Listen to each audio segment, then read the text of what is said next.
And here we go. Enjoy.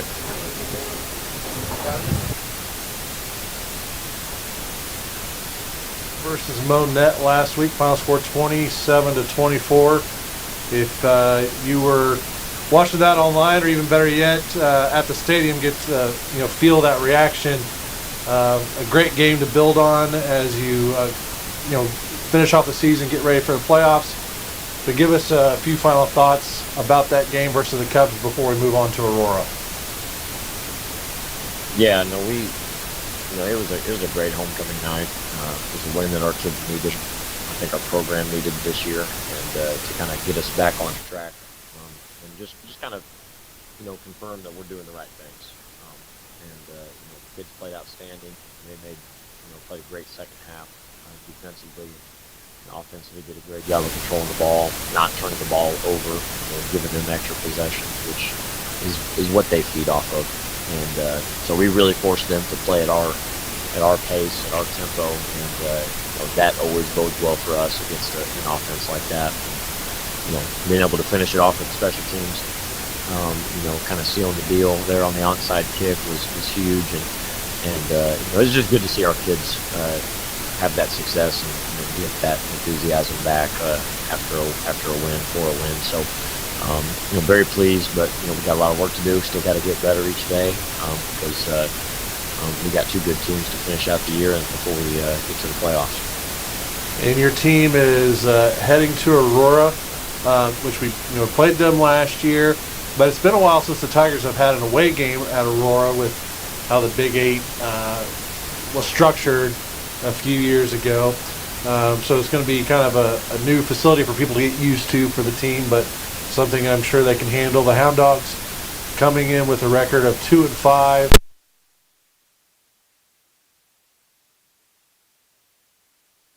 So those seniors are going to be a little more amped up to play, especially with the target that seems to always be on Lamar's back in the Big Eight. Yeah, no, they've got some talent there, and they play really, really tough. Very, very physical kids, very high effort kids, and they're young. They're like us. They're young in a lot of spots. So that they're just going to get better and better as the year goes along. Sophomores by the end of the year are starting to play like juniors, and juniors are starting to play more like seniors, and they're kind of in the same boat as us. We're going to have to really play ball on the road. And anytime you go on the road to Big Eight, you just want to come out of there with a win. And they've got a really talented quarterback. They've got some skilled kids that are very physical, run the ball hard, get open in space. And we're gonna have to be on our A game, especially on the back end defensively, and up front offensively, going to have to be able to block up whatever front they throw at us, and just handle the pressure that they put on us. Yeah, well, all good.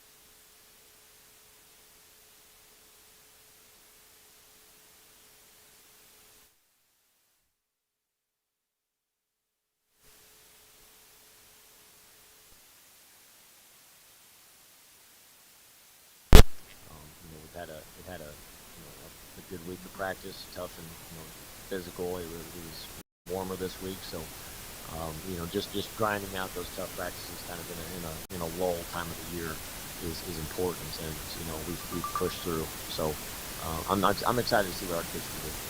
All right, good things, Coach. Look forward to seeing you after the game. Good luck tonight. Yep. Thanks, Kevin. And there's the coach's interview. Tiger fans, we're with Coach. As always, we do appreciate Coach B for sure for carving out a little bit of his time. Throughout the game, we're going to be looking for the Mother Tuckers hit of the game. and the Redneck Outdoors play of the game. So we'll keep you apprised of our opinion on that as the game progresses. We're going to go ahead and take another break. We're going to take about another 4-minute break. That'll get us to about the 11-minute mark or so. When we come back, we will have the keys to the game. In 4-minute break, you're listening to Lamar Tiger Football, 101.7 FM, Somo Sports Radio. Some things in life you can just rely on, like the comfy fit of a favorite pair of jeans and the tried and true performance of a new home comfort system from Rude. So here's to reliability, built into everything we do.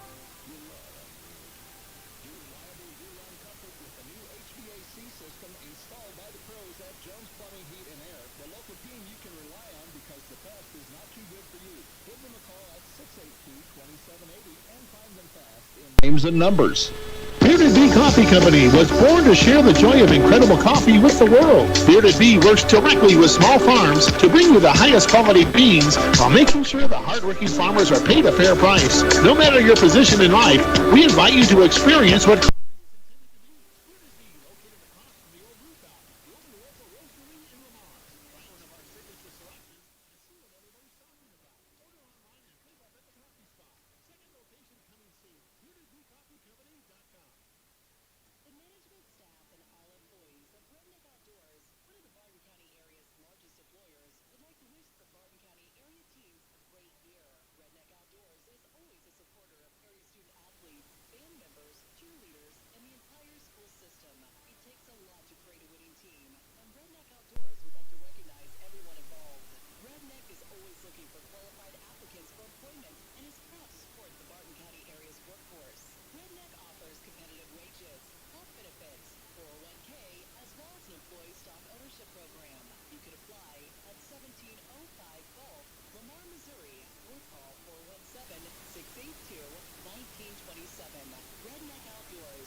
just need to receive more energy the last 2 weeks, but they still played from behind. So just need to take advantage of the first whistle. And score early and often. Go ahead and get that swallow of water then. Kevin's looking for a good barbecue place, and it's catching up with him. We need to be flexible and be able to adapt on the fly. This is a new coach for Aurora from the Washington State area. He's got some head coaching experience, but we're going to see a little different look. Aurora this far this year has played several different offensive and defensive sets. I think he's trying to figure out his personnel. Like I say, they have 2 wins, but they've shown several offenses and defenses and several personnel packages. So we're going to have to be flexible. We don't know exactly what they're going to show us, and they're going to try to game plan, and we want to execute it. So we're going to be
jacket kind of pregame there. So it's been so dry, it's hard to get this thing leveled out. But so it's rough in some spots, but the grass is good, and so footing should be good, just a little uneven in some spots. So 75 degrees here in Aurora, about a 9-mile-an-hour wind. It's gusting a little bit. The flags at the top of the goalpost are moving a little bit, as well as the American flag at the top of the flagpole. But looks like Aurora has won the toss, and they elect to receive the ball. So Lamar will be kicking off. They will be defending the south end zone and marching north. We got about 30 seconds, so we'll stay right here. Our kickoff is brought to you by our friends at Lamar Bank and Trust. Go visit them for your next loan need. Again, Lamar Bank and Trust, proud sponsor of all Tiger kickoffs. Talked about this Aurora team a little bit as being relatively young. They, like Lamar, they're kind of short on seniors. They've only got 4 seniors, just 45 kids on this Aurora roster versus Lamar's 58. But I noticed pregame Aurora's got 7 or 8 of those kids in jeans on the sideline, so they're a little bit like us, especially with some younger kids battling some injuries. But like I say, it should be a good matchup. Two fairly evenly matched teams. And last week, Lamar kind of changed up the kicking. It looks like Trent Torbeck's going to kick off tonight. You know, the play of the game last week, Logan Martin did the final kickoff, that kind of line drive warm burner that Monette fumbled, and Lamar was able to hop on it to ice the win. But Torbeck's got the ball teed up at the 40, still waiting for Aurora to get on the field. Here they come, their special teams unit. Trent's got that unique ability to get a pooch kick with a lot of rotation that's hard to field. So been a good strategy for the Tigers so far. Aurora's going to send 2 deep, standing just inside the 15-yard line. Here's the kick. It is a pooch kick with that rotation. Their fair catch called, caught at the 31. And number 25, Omar Freeze, that's a sophomore for Aurora, catches that ball wisely, just calls a fair catch and makes that catch. So they'll set up there at their, right about their 32. It's going to be a little more difficult for us tonight, Kevin, on the down and distances on our side of the field, so it'll be a little more challenging for us. But all right, first down and 10 for the Hound Dogs. Quarterback is in the pistol, running back behind him. 3 receivers to the right, 1 to the left. A little bit of movement on Lamar line, no flag. Looking to pass the ball on first down, passes away and caught. Looks like around the 34. Yeah, that's 0 over there. Memphis Mooneyhan, that's a sophomore for them. Really good athlete, and one that we'll probably see a lot of action out of tonight. Really good baseball player, obviously with good hands. So they'll pick up about 5 on that play, or 4. Brings up 2nd and 6, and they'll line up at the Aurora 41. Same defensive personnel for Lamar on the field as we've seen the last couple weeks. So 2nd down and 6 for the Hound Dogs. 2 receivers to the left, looking to pass the ball again. Little screen pass out to the flat, and he's got some room. He crosses the 50, the 40, and still on his feet. Finally drug out of bounds at the 30-yard line. Big pickup by the Hound Dogs. Yeah, that's Mooneyhan again. I don't think that was him on the last play. I think it was 2, which is a different player, Braden Allen. That's a returning starter. But this Memphis Mooneyhan sophomore, like I say, outstanding athlete. He caught that thing and made a move or 2 and just turned on the jets. Very, very speedy. So that's something Lamar's going to have to take note of and see if we can't get that stopped. It's a 32-yard gain by the Hound Dogs. First down and 10. 2 receivers left, 2 right. Quarterback in shotgun, running back on his left hip. Motion left to right by the receiver. It's going to be a handoff. The receiver trying to find room around the right side. Ball's loose.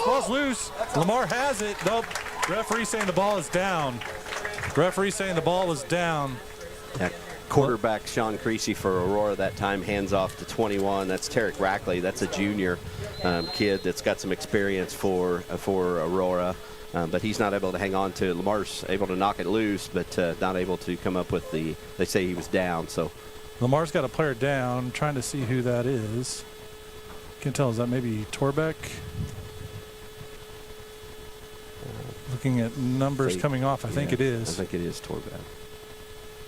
So it was a 1-yard gain on the play. He's just kind of doubled over on his knees. Now he goes down to his stomach. So hopefully it's nothing too serious. Rolls over on his back.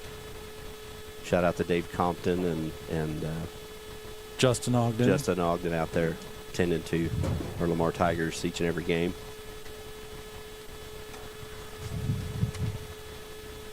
While they attend to him, we're going to take a 30-second break. Again, 30 seconds. You're listening to Tiger Football, 101.7 FM, Somo Sports Radio. You want real pizza made fresh with homemade dough and sauce with all the ingredients? Go to Mother Tucker's Pizza. Your perfect pizza is waiting, and they have curbside delivery, dine-in, a daily buffet, fresh daily salad, or you can try nachos, wings, mushrooms, and toasted right out of the oven sandwiches. Mother Tucker's Pizza has 12 specialty pizzas, or they can custom make yours. They also have a huge patio to hang out with friends and family. Come on by before the game. Mother Tucker's Pizza, the pizza you've been waiting on. Next to the golf course in Lamar. Call ahead, 681-0855. You're listening to Lamar Tiger Football on 101.7 FM, Somo Sports Radio.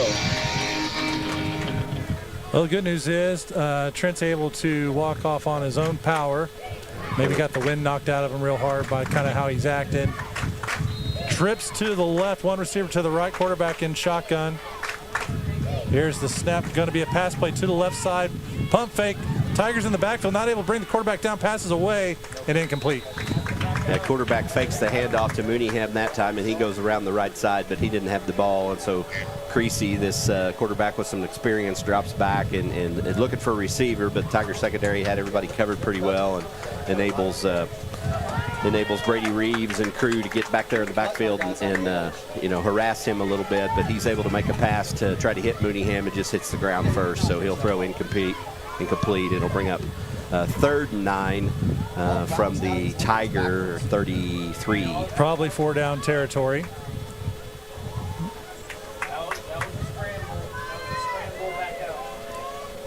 Hound Dawgs still in the huddle. There's not a play clock wound. Now they wind it. Yeah, Took a long time to get that operation going. Yep. Two receivers marched out to the left, to the right. Quarterback in the pistol. Here's the snap, looking to pass the ball. Scans the field, looking up the center. A little bit of pressure. Breaks away on a scramble and brought down after a 3 or 4 yard gain. Yeah, I think that was a design quarterback run all the way. They kind of faked the handoff to Mooneyham again, but then Creasy looks upfield, but then dashes off to his right. He's able to pick up a few yards on the play. He's going to bring up 4th and 3, and they'll be at the Tiger 26. Hound Dawgs still in the huddle. 15 seconds left on the play clock. Now they break the huddle. Trips to the left. Single receiver to the right. Quarterback in shotgun by himself. Claps for the ball. Here it comes. Some pressure by Williams. There's a flag on the play. They sack the quarterback. We'll see what the flag is. I think that'll probably be a holding on Aurora, but we'll see. There we go. Decline it And, yep, looks like it's going to be a turnover on downs with that flag. Legal man downfield, I believe. Yep. And Lamar will decline that penalty. Taryn Williams just crashed the line of scrimmage that time, was able to get in the backfield quick. And hats off to Lewis Salas. They were right there and were able to kind of corral Creasy in the backfield, and he just didn't have anywhere to go or anywhere to throw. So good defensive stop by the Lamar Tigers. And a good defensive play there by the defense, bringing down the quarterback for sack. So Lamar will take over on the 37.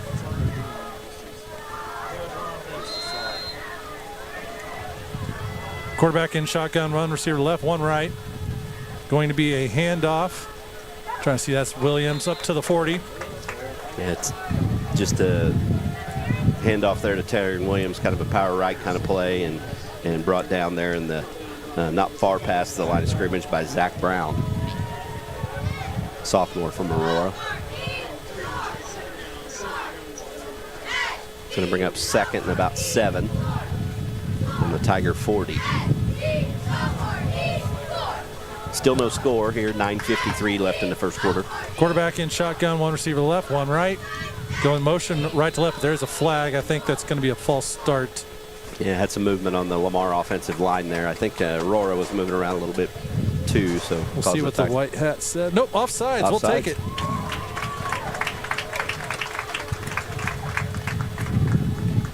Free 5 yards for the Tigers.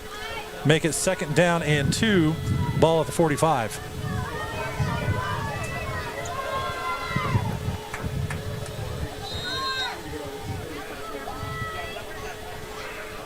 Two receivers split to the right for the Tigers. Powell in shotgun.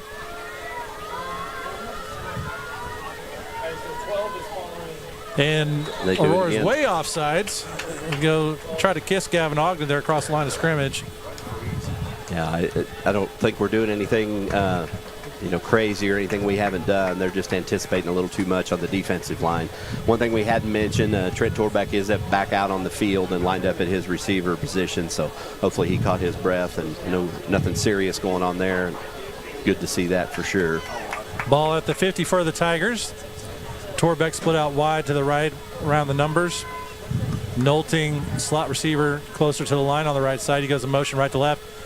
Fakes the handoff. Powell's going to keep the quarterbacks across the 45 and drop down at around the 42, maybe the 41. Good run by Clayton. Play we see quite a little bit. Fake the handoff to Nolting as he's headed over to the left, and then just keeps it himself and drives forward. And a good hard run for 8 yards by Clayton Powell, and so it'll bring up about 2nd and 2 for the Lamar Tigers, and they're going to line up on the Aurora 42 or 3 there in between. Forgot to say that defensive stop brought to you by Nathan Mayberry, USA Mortgage. For your next home loan, give a call, 417-214-9119. Torbeck split to the right. Nolting marching out to the left. Powell in shotgun by himself. Williams and Moore are your wingbacks. Snap handoff to Moore, trying to get around left side. He's hit pretty much at the line of scrimmage, no gain. Yeah, Jaden Moore takes that handoff and really just doesn't have anywhere to go. The Aurora Houn Dawgs crashed the defensive line over on the right-hand side or our left-hand side, Lamar left-hand side, and just really nowhere for Jaden to go. So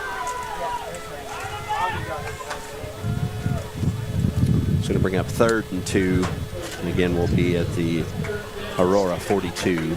Carson Parker checks in for Waylon Nolting on this play.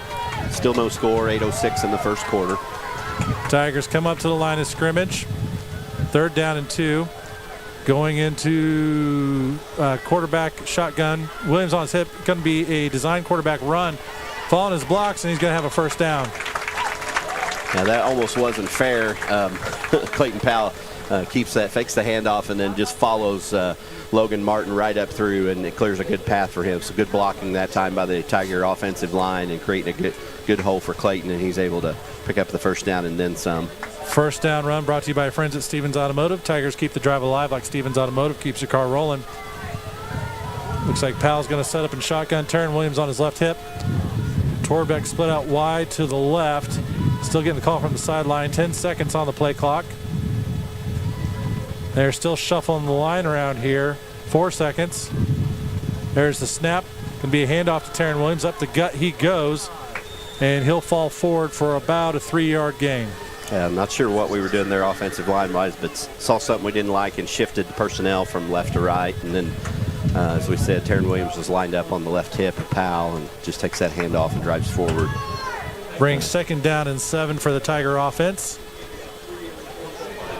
Very methodical on this drive, something they did last week. Positive yards. As long as we keep that going, it eats up the clock, and as long as we can finish it with a score, we'll be in good shape. Torbeck split out to the left, quarterback in shotgun. Williams on his hip again. Now they go into the wishbone. Going to be a handoff to Williams. He's met near the backfield. He falls forward. But I think that's going to be another no gain. Cooper Weeder is a really good athlete on the Aurora side of the ball, playing linebacker, but also running back from time to time. Big stout kid, and he's able to come through the line. He's that neck roll type of linebacker that you see, kind of a prototypical linebacker, tough kid, very strong. And he was able just to come forward and good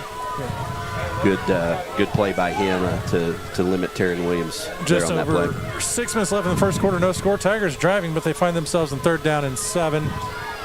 Powell in shotgun. Williams on his left hip. Torbeck split out wide to the left. Here's the snap. Going to be a handoff to Jaden Moore trying to get around the left side.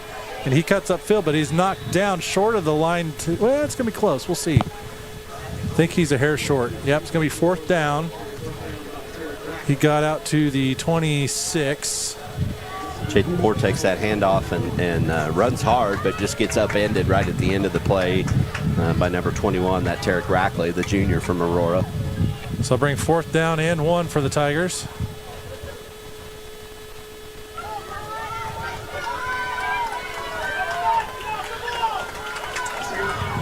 Still no score, 5:23 left in the first quarter. Tigers going wishbone. Here's a snap, handoff to Williams. He's got the first down. Moore still plowing forward. Just pushing bodies. Yeah, we've seen that wishbone be so effective and just continues to roll. Aurora just doesn't have an answer for it yet. So, and he got to the, trying to tell, 18 or 17, 18-yard line. So the Tigers inside the red zone for the first time this evening. And they'll have the first down, brings up 1st and 10. First down brought to you by Stevens Automotive. Tigers keep the drive alive like Stevens Automotive keeps your car rolling. Same personnel out there with Luis Salas, the lead blocker, so Tigers line up in the wishbone. Salas will move out to the right. Yep, going to be a handoff to Williams. He goes up the gut. Finally brought down, but it's a good run. Looks like he makes his way to about the 12. Yeah, we saw Salas shift there at the last minute, move over to the right side, and that's exactly where Taryn Williams followed him, around the right side. Able to get another good gain, so brings up 2nd and 4. Looks like officially ball's on 13, so 2nd and 5. Short 5, long 4. That's not the 15. There's scorekeeper's 13-yard line. That's what I get for looking at the scoreboard. Still, it's a short 5, long 4. In the wishbone once again. Here's a snap, handoff to Jaden Moore. He runs up the gut, still on his feet, finally brought down. Looks like he's got enough for the first down. Yeah, Jaden takes that from the right side of the wishbone and just goes up the other side, the left side. Crosses through there, gets some blocks, and able to get a good game. Brought down at the 7-yard line.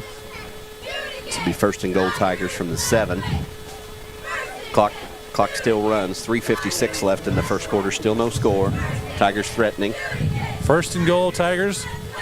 In the wishbone once again. If it ain't broke, don't fix it. Send Salas out to the right side of the line once again. Heavy there. Handoff to Williams. And he is in for 6. Yeah, very similar play to what we ran just a couple plays ago. Salas shifts out there to the right, and Taryn Williams just follows him. Virtually untouched right into the end zone. So good blocking scheme there out of that wishbone formation for the Tigers. It'll be Juarez on for the extra point try. Brought to you by Next Gen Ag. Touchdown brought to you by Gearheads Garage.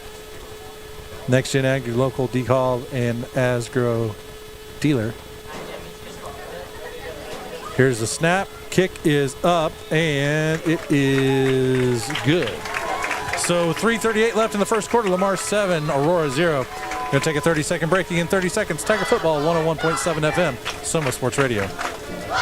Missing that human touch with your bank? Come talk to a real person at Community National Bank and Trust, your local bank that's small enough to know you, yet big enough to offer the best products. Your busy lifestyle requires banking options like mobile deposit and people-to-people pay. With locations in Southeast Kansas and Southwest Missouri, let Community National Bank and Trust keep your finances safe and your spending smarter. Visit mybankcnb.com for a location near you. Community National Bank and Trust, federally insured, locally awesome. You're listening to Lamar Tiger Football on 101.7 FM, Somo Sports Radio. And we're back, Tiger fans. Also, shout out to the video crew. They're working hard to get the audio issue on their end figured out. I know it's coming in clear through the radio station, but staticky on their end, but they were able to get it sorted out. We're going to bring Logan Martin in to kick this time. He's got it teed up at the 40 again. 2 Aurora return men. Standing around the 13-yard line. Last kick was a pooch kick, but we'll see what we do with Martin. And on the ground, kind of not quite they're trying for an onside, a little too long for that. But the ball's going to be down at the 46-yard line. Yeah, the onside kick last week, little known secret, it wasn't necessarily supposed to be an onside, but the Tigers did a good job reacting.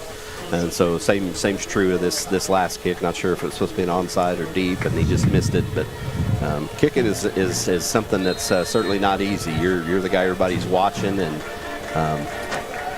it's not as easy as one would think or what it looks sometimes for sure. So. First down 10, Aurora 2 receivers left, 2 to the right, quarterback and shotgun running back on his left hip. Claps for the ball, going to be a handoff, trying to go up the gut. Not much there. Tiger defense stays home. There's a gain. It's maybe half yard to 1 yard. Mooneyhan takes that handoff from Creasy, and he just kind of tiptoes. He doesn't hit the hole very hard, and then the hole just collapses. And so we're able to get him bottled up for a really, really short gain of a yard. So good stop by the Tiger D. 3:10 left in this first quarter. Lamar 7, Aurora 0. This is Aurora's second possession of the game. 2 left, 2 right. Same formation for the Houn Dawgs.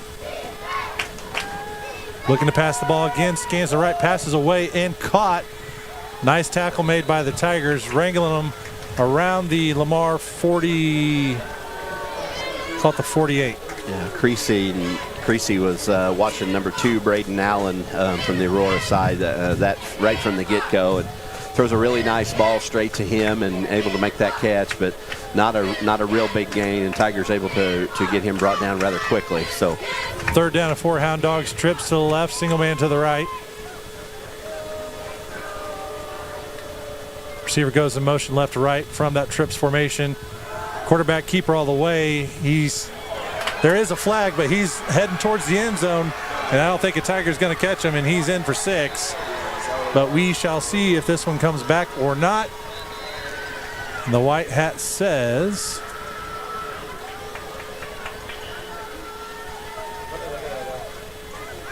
Creasy shows his speed on that. We'll see what call they give, but Creasy shows his speed. He's able to tiptoe and dodge a couple tacklers and then just turn it on. Holding by Aurora. So hopefully we've seen that speed from Creasy now. Hopefully he's a little bit winded from that run, and we can make sure and respect that and keep him bottled up moving forward.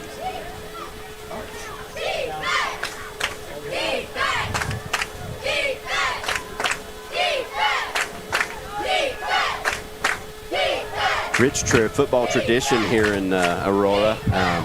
Won a couple state championships back in 1969, and also 30 years later in 1999. Some of us kind of remember a little bit of that 99 squad. Really, really deep ball club. So, ball is moved back to the Aurora 42.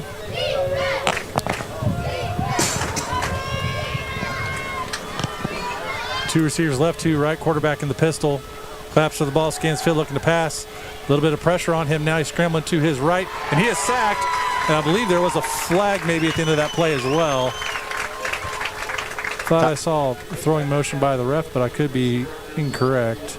Tiger defensive line just crashes the pocket, and Lewis Salas and Taryn Williams and Troy Onstadt, all that defensive line was just right there in Creasy's face, and eventually pressuring him, and they still had some guys trying to block, but Taryn Williams comes around the right-hand side and pulls down Creasy from behind. So no flag on the play, ball on the 37. Aurora lines up to punt. Yep, 4th and 19. Punt is almost blocked. It's going to be a short punt. It's going to take a Lamar hop too, so net yard's going to be very small in that. The ball is going to be at the Aurora 44. Carson Parker that time just able to beat his man and get right there, and he almost got that thing blocked. But it's a high arcing punt, not very long, but high, so it's in the air quite a little ways, and then when it comes down, it takes a 5-6 yard backwards hop in favor of Lamar, and Aurora wisely grabs a hold of that thing and keeps it from doing any further damage. So Lamar will start this drive with really good field position. So that was a 7-yard punt, I believe. First down 10 Tigers, 1 receiver left, 1 right. Powell in shotgun motion goes left to right. Going to fake the handoff up the gut. Powell goes, and he is down after a short gain of, looks like 2.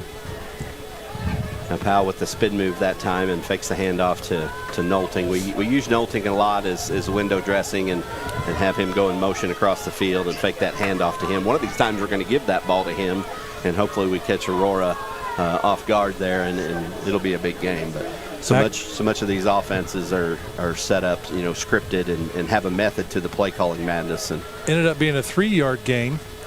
So 2nd down 7 for the Tigers. Under a minute left in the first quarter. Second possession of the game for Lamar. Up 7-0.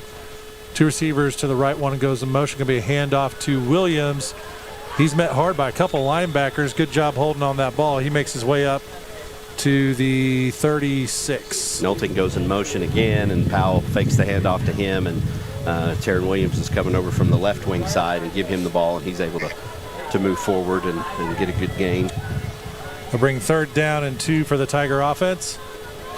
Just about 12 seconds left in the first quarter. 7-0 Tigers.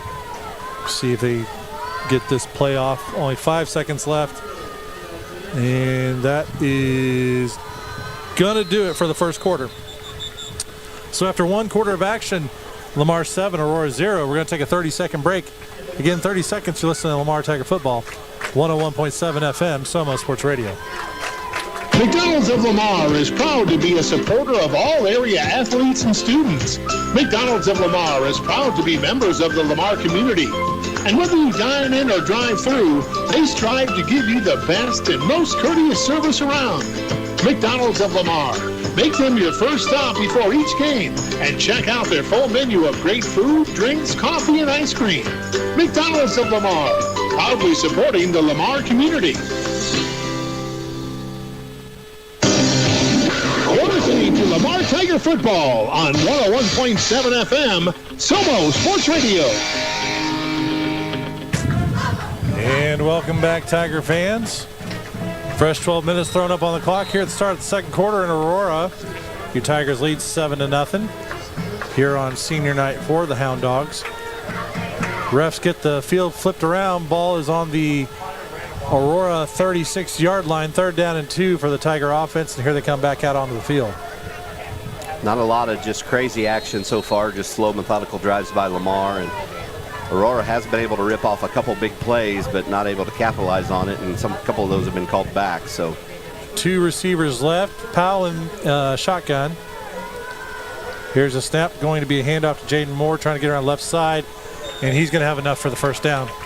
Yeah, good handoff to Jaden, and he runs hard, as we talked before, and a good powerful runner, strong kid, and just a sophomore, so gives us hope and excitement for what's to come in the Lamar football program, but also good to see some of these young kids contributing on Friday night. So bring up a first down for Lamar. They'll have it on the Aurora 31. 7-0 Lamar, threatening to drive and score again. Here's a snap. Powell looking to pass the ball for the first time in the evening, looking for Torbeck, pass away. Too far though.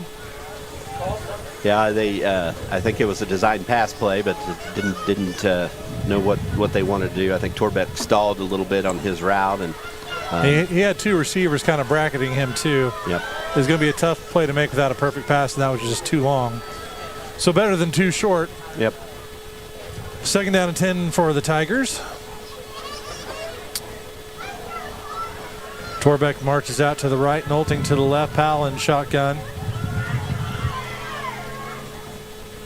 And Aurora's going to be offsides once again.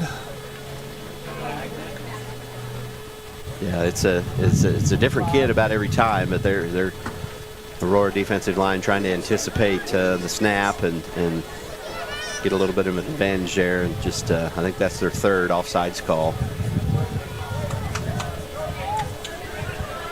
So give the Tigers free 5 yards. Going to bring up 2nd and 5 on the Aurora 25. 2 receivers to the right. Knowlton goes in motion right to left. Quarterback keeper by Powell, up the gut he goes. Good bit of run. He's still on his feet. Finally brought down inside the 15-yard line. Good run by Clayton. Design quarterback run, and Clayton does a good job that time of not only taking some contact and being able to run through, but also kind of initiating contact there at the end. He lowers his shoulder and able to keep driving forward for an extra yard or 2. So good hard run by him, gives the Lamar Tigers a first down. Stevens Automotive first down. 2 receivers to the left. Powell in shotgun by himself. Knowlton goes in motion left to right. Going to be another quarterback keeper by Powell. Up the gut he goes. And plowing forward for a few yards inside the 10. Looks like he's going to be brought down around the 8. Yeah, quite a bit of congestion there at the line of scrimmage, but Powell able to just kind of fire forward through all the big bodies, offensive and defensive linemen kind of duking it out there and able to pick up a good gain. That'll bring second down and 4. Ball on the 8-yard line. Lamar 7, but knocking on the door. Aurora 0. 11 minutes left here in the first half. 2 receivers spread out to the left side of the formation. Torbeck outside the numbers. Nolting in the slot. He goes in motion left to right. And I think we got him maybe offsides again. Sure do. Yeah, Aurora really struggling with focus there as we get down into the red zone. And so it's a free first down brought to you by Stevens Automotive. Tigers keep the drive alive like Stevens Automotive keeps the car rolling. Aurora makes a couple substitutions on defense, and hopefully they can trying to get this cleaned up anyway.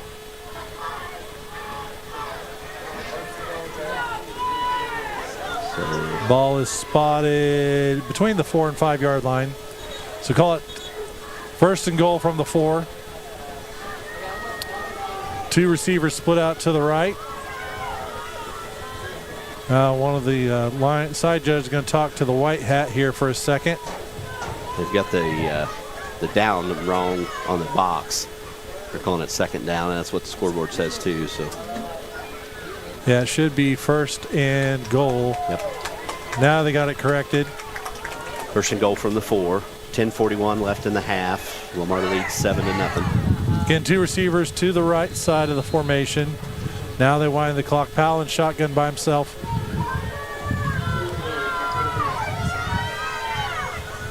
Nolting goes in motion right to left. Going to be another quarterback keeper by Powell. Kind of stalls. He gets a couple yards, but he's going to be denied the end zone. Yeah, he changes direction a little bit, fakes that handoff to Nolting, as we've seen a bunch of times so far, and advances forward to his left. Didn't like that look, and so juked back to the right a little bit and ran into a wall of Hound Dawgs. And yeah, but got Dominic Gordon checking in, and you got Lewis Solis checking in. Bring a little more beef. We'll see if we see the wishbone here. And we do. And we do.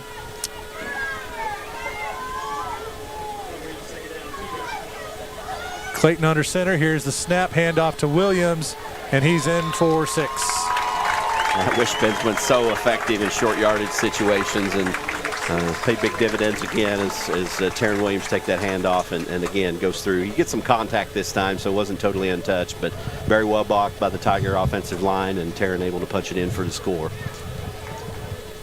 Touchdown brought to you by Gearheads Garage. From the front end to the rear end, everything in between. Go visit them on the outer road for all of your automotive repair needs. Extra point kick brought to you by our friends at Next Gen Ag. Juarez on for the try. Here's the snap. It's good. Hold. Kick is up and good. So 9:46 left in the first half. Lamar 14, Aurora 0. We're going to take a 30-second break. Again, 30 seconds. Lamar Tiger Football, 101.7 FM, Somo Sports Radio. Did you know that a lot of the safety for any automobile rests on your tires? Underinflated or worn-out tires can lead to an accident. Don't take a chance with your most precious cargo, your family and friends. If it's time to replace your tires, visit Lamar Truck and Tire for an outstanding deal on a set of Yokohama tires. And you may want to have them check the oil and brakes as well. Then you'll ride easy knowing your family is safe. Lamar Truck and Tire open 8 to 5 Monday through Friday and offering 24-hour call-out service. Lamar Truck and Tire just behind the Lamar Travel Plaza on the West Outer Road up 49 Highway. Find them fast and names and number.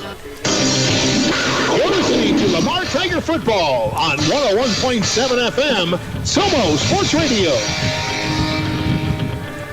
And welcome back, Tiger fans. I've got the wind poppers on our microphones here, but it is starting to get a little bit more breezy here. So if you hear the wind blowing in here, apologize for that, but there's nothing we can do. Looks like Torbeck's going to be on to kick the ball once again for the Tigers. Aurora still marches 2 guys back near the 15-yard line.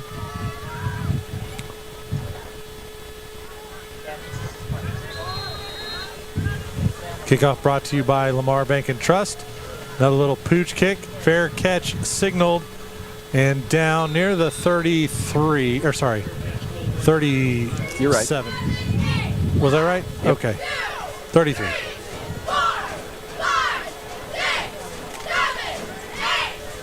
You sure hear those Tiger cheerleaders in the background. One of the neat things that we do is the jumping jacks after every Tiger score. They just did 14. Something, a little known fact a lot of people don't think about.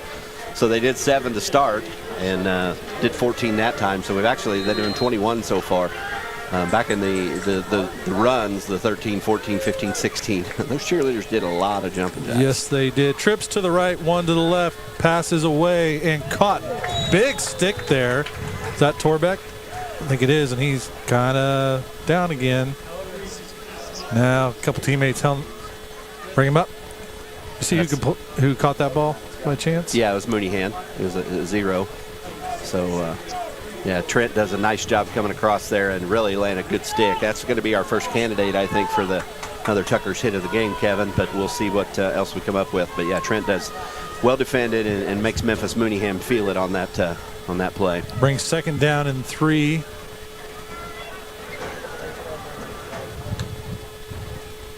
Going to be a handoff, and we get him in the backfield. Good play there by the Tiger defense. Yeah, 56 Logan Martin comes through. I should know that number. 56 Logan Martin just crashes through the offensive line and almost intercepts the handoff there. But Aurora is able to get it handoff. Takes a couple seconds for the Tigers to figure out who's got the ball, but they still drop them for a loss. They'll bring third down and 6 for the Hound Dogs. Ball on the Aurora 38-yard line. 14-0 Lamar. Just under 8.5 minutes left in the first half. 2 receivers left, 2 right, quarterback in the pistol. Looking to pass the ball again. There's some heat on the quarterback. Scrambling, still scrambling, changes directions to the left side, scans the field, passes away, and it's going to be caught out of bounds. Creasy running for his life that time. Salas, Martin, Eatson, and Taryn Williams all in the backfield just kind of chasing him around. And Tigers still do a good job of covering the receivers. Creasy tries to hit Braden Allen, number 2, right at the sideline, but goes out of bounds and low on the ground. So it was a good job by the quarterback scrambling there. Very mobile. He went to the left and then had to come back to his right and was still able to try to get a ball away to the receiver. He's very mobile, and he showed us some speed. So Ansley back near the 25 for this punt return. Tigers almost blocked the last punt. Punt is, I think he got a piece of that maybe. Goes out of bounds. Luis Salas comes right through the line and is right there in front of Eduardo Castillo's face. And got his hands up. If he did get a piece of it, he got a little piece of it.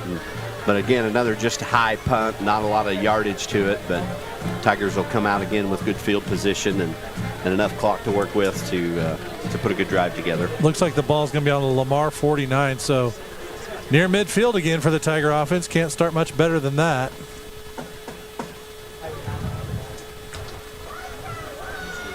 That was a net punt of about 11 yards. We'll take those all night. 2 receivers split out to the left for the Tigers. Powell and shotgun. Nolting goes in motion left to right. Going to be a handoff to Nolting. Try to get around that right side. Now he turns the corner. Crosses the 40, the 35. Good run by Whalen. We talked about all night, and we send Whalen in motion a lot in a lot of this misdirection and just fake plays, sometimes fake the handoff to him a lot. And if you remember me saying earlier in the game, well, these times we're going to hand it to him. We did that time, and he's able to turn on the jets and turn the corner as he goes over around the right side down the sideline, and he'll pick up a good gain. Gets out to the 33-yard line. That's an 18-yard run for the sophomore. Torbeck split out wide to the left, Nolting to the left in the slot.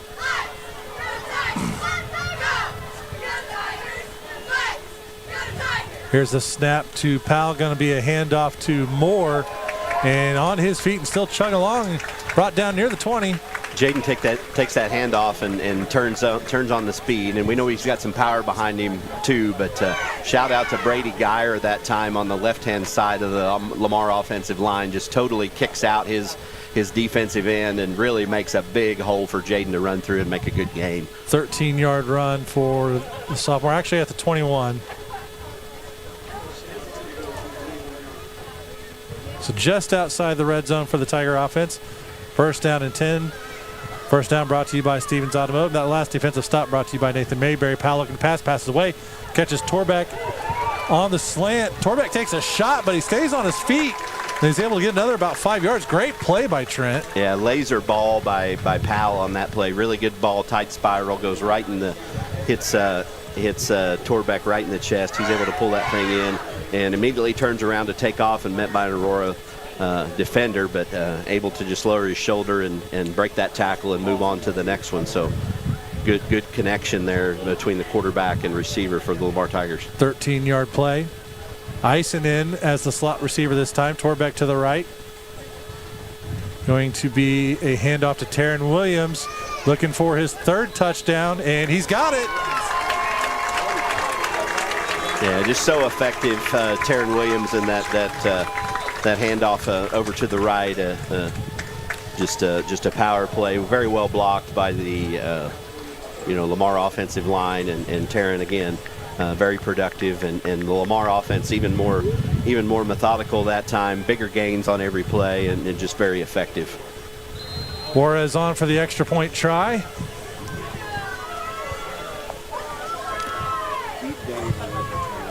Extra point brought to you by Next Gen Ag. Here's the snap. High snap. There is a flag. Kick is good. We'll see if we have a illegal motion, and we do. False start. He's got playing distance. We'll back him up a little bit. We'll see what if we try to kick again. Juarez does have a little bit of a range. We haven't used him in a field goal situation yet this year.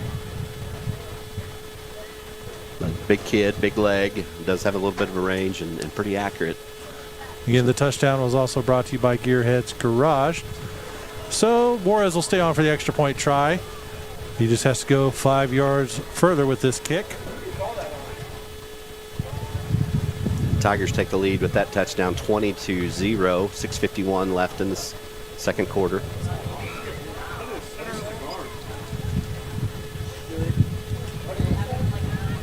Ansley will hold the snap here for Juarez. Here's the snap. Kick is up and drives that one through. It has plenty of distance. Yeah, 5 yards don't scare him one bit. So 6:51 left in the half. Lamar 21, Aurora 0. We're going to take a 30-second break. Again, 30 seconds. Tiger Football, 101.7 FM, Somo Sports Radio. Eisenhower Lumber is your full-line lumber and hardware store, working to provide contractors, carpenters, and the do-it-yourselfers quality products and friendly service at competitive prices. How about Valspar Paint and Holland Grills? Eisenhower Lumber is your source for plumbing, electrical, paint, building materials, millwork, and lawn and garden. Eisenhower Lumber, 903 Gulf in Lamar, or call 682-5545. Find them fast. Names and numbers. You're listening to Lamar Tiger Football on 101.7 FM, Somo Sports Radio.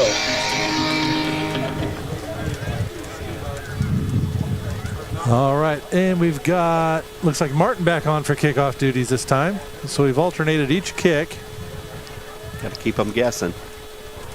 Again, Aurora's got two return men set up near the 15-yard line.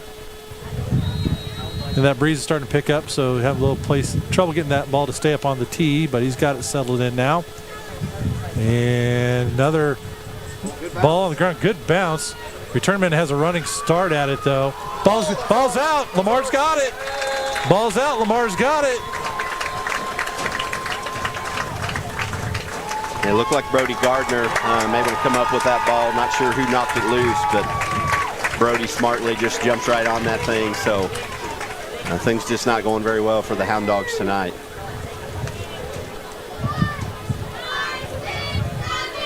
Bad news is Lamar offense doesn't get a break. They're right back out on the field. So ball's on the Aurora 49. Shout out to the Lamar offensive line. We got Gavin Ogden playing center, and we talked about Brady Geyer and Martin, but also Jackson Byers and Andy Price and Rustin Force really down there in the trenches make the difference in this game so far. First down and 10, Tigers looking to pass the ball. Powell's looking, passes away. Good ball in the air. Caught by Nolting at the 21. Ball kind of floated for a little bit. Nolting had to kind of hit the brakes, turn around, but he's able to haul that one in for a big gain. Yeah, Powell hesitates a little bit to let Wayland get out there and get some distance. And number 12, Sean Sayers from Aurora, had him defended pretty well. And as we've talked before, Wayland's a little bit undersized, just a sophomore.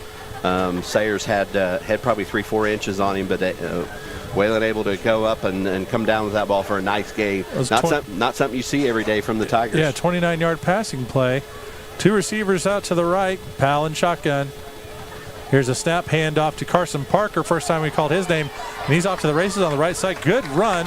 Going to be good enough for a Tiger first down. Yeah, we like to see Carson get the ball. Of course, starting linebacker, but he'll come in on offense every so often, and just a really good hard runner, tremendous athlete. He was our representative on the cover of the Pigskin Preview back in August, and just a really good football player. Runs so hard, pads forward. Just hard to bring down as well. They got him cut down just shy of that first down, so it's going to be 2nd down and 1. Tigers in the red zone once again. Everybody bunched up near the line except Torbeck. He split out wide to the left. Going to be a handoff, and that looks like for no gain. Trying to see who had that ball. That was, I think it was Jaden Moore.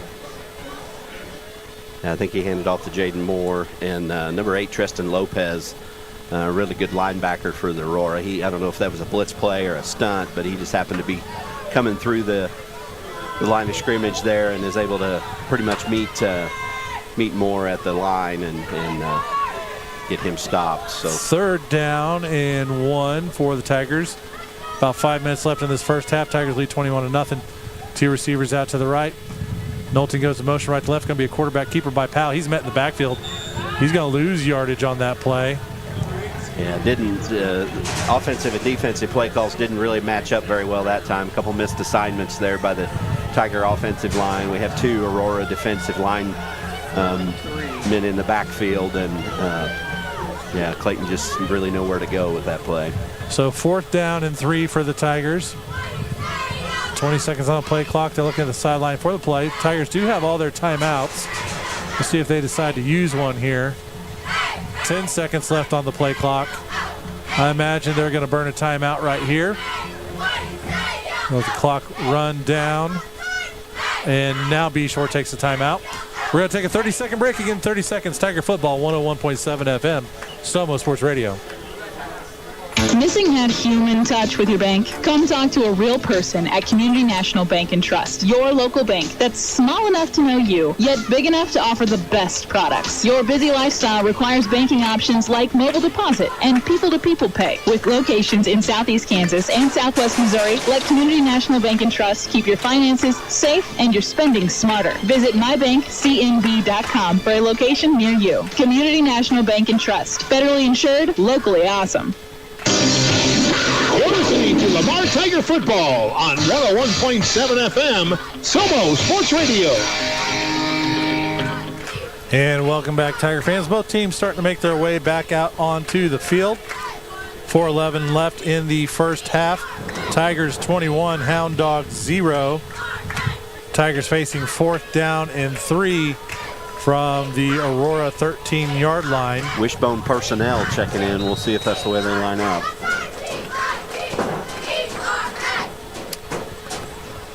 Powell still out in shotgun. And we got Salas to his right. This will be interesting. Now they switch the formation to the bone. Here's a snap handoff to Parker, and he's plowing forward. I think he's got enough, and he does. Yeah, a little trickery there by the Lamar offense. They've got Parker and Jaden Moore out at their regular wing position, and Salas lined up at the running back position, and then shift to the wishbone right at the last second. So good strategy, and comes up with a good first down. So 3:54 left in the second half. Lamar Tigers lead 21-0, and lined up at the Aurora 5, threatening to score again.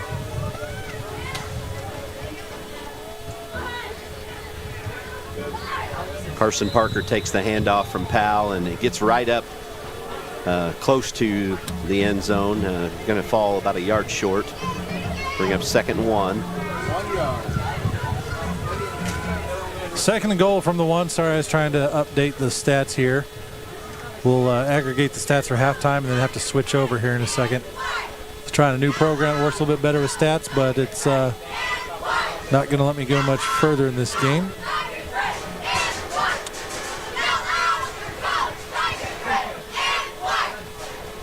Tigers in the wishbone. And we have a timeout by Aurora. Timeout, Aurora. We're going to take a 30-second break. Again, 30 seconds to listen to Tiger Football. 101.7 FM, Somo Sports Radio. Deary Grill and Chill of Lamar invite you to check out the new DQ app. Explore the menu, order ahead with easy ordering, save with weekly deals and more. Your go-to app is now cooler than ever. Locate Deary Grill and Chill on the app and see how easy it is to order your fave eats and treats. Repeat your orders in a flash with one-click reordering and speed things up with the addition of Apple Pay. Only at DQ. Happy tastes good. To Lamar Tiger Football on 101.7 FM, Somo Sports Radio. Second and goal for the Tigers. Aurora and Lamar both break the huddle after the timeout, and again Lamar ball. Second and goal from the 1 of the Aurora Houn Dawgs.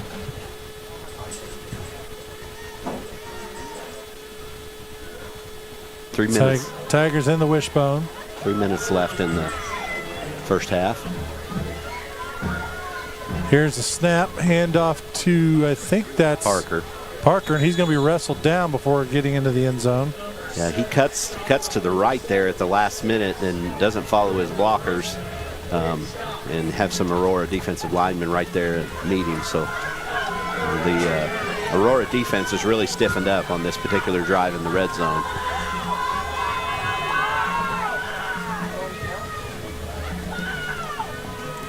Be third and goal from the Aurora 1. 2:29 left in the second half. Lamar leads 21-0.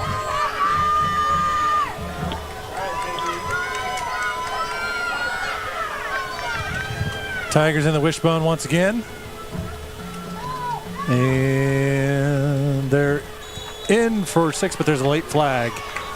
They line up in the wishbone and give it to Jaden Moore, and he comes over on the left-hand side.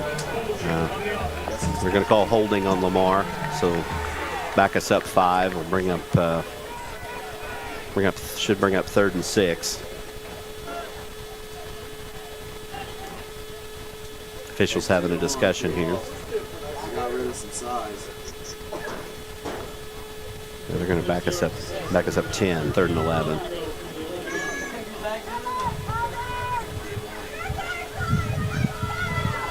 Clock down to 2:11 left in the first half.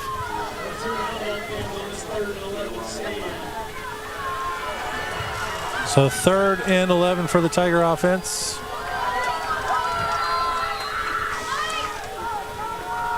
Tigers line up in the wishbone. Shift out of it at the last second here. Powell looking to pass the ball. Scrambling. Now he's headed towards the end zone. And he's going to be brought down short of the goal line. And kind of a trick play there. Taryn Williams comes out of his wishbone stance and rotates around to the right side. Powell's looking for him, but very well reacted to by the Aurora Houn Dawgs. They put a man on Williams, and he's not open. So Powell sees a straight line to the end zone, but he's picked up there at the last minute by 3 or 4 Aurora defenders. So he gets tackled on the 3. So it'll be 4th and 3, or 4th and goal from the 3, from the Aurora 3. 1:32 left in the half here. Tigers back into the wishbone. 4th and 3. Gonna be a handoff to Taryn Williams, looking for his 4th touchdown, and he has it. Just hand it to 6. 4-6. There again, Lewis Salas kind of rotates around from that lead block position there in that wishbone formation over to the right-hand side, and Jaden Moore just comes over. Williams is actually lined up in the left wing of the wishbone there, and when you got Lewis Salas and Jaden Moore in front of you, in addition to the offensive line, it's a pretty good chance you're going to be able to score, and Taryn does just that.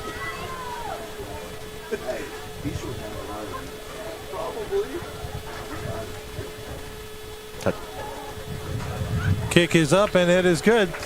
With 1:19 left in the first half, Lamar 28, Aurora 0. We're going to take a 30-second break. Again, 30 seconds to listen to Lamar Tiger Football, 101.7 FM, Somo Sports Radio. Does your car shake, roll and roll, barely? Then it's time to see the auto specialists at Stevens Automotive. At Stevens, they have the experience to diagnose your car and get it back to running smooth the way it should be. At Stevens Automotive, they can handle engine repairs, transmissions, brakes, oil changes, air conditioning, you name it, they fixed it. Stevens can get you back on the road with a smile on your face and money left in your pocket. Stop by and have Gary take care of all your automotive needs and grab a cup of coffee. 300 West 12th Street in Lamar, or call 682-3371. Have a great year, Tigers, from Stevens Automotive. You're listening to Lamar Tiger Football on 101.7 FM, Somo Sports Radio. And welcome back, Tiger fans. Lamar has this game well in hand so far in the first half. Tigers lead 28-0 over the Houn Dawgs. Houn Dawgs haven't been able to get much going on offense tonight. They have been able to stall out the Tigers. Took several tries that time to get in the end zone, but so defense stiffening up on the Houn Dawgs side, but offense nothing doing just yet. Kickoff is away, and Roar's going to be down. It looks like the 42 or 43-yard line. Torbeck with that pooch kick again, and they've been fair catching that thing, but they didn't do it this time, and they try to return it a little bit, but Brady Reeves, the freshman, number 10, is right there to get that Aurora returner wrapped up. And so, again, the Houn Dawgs will bring out their offense. And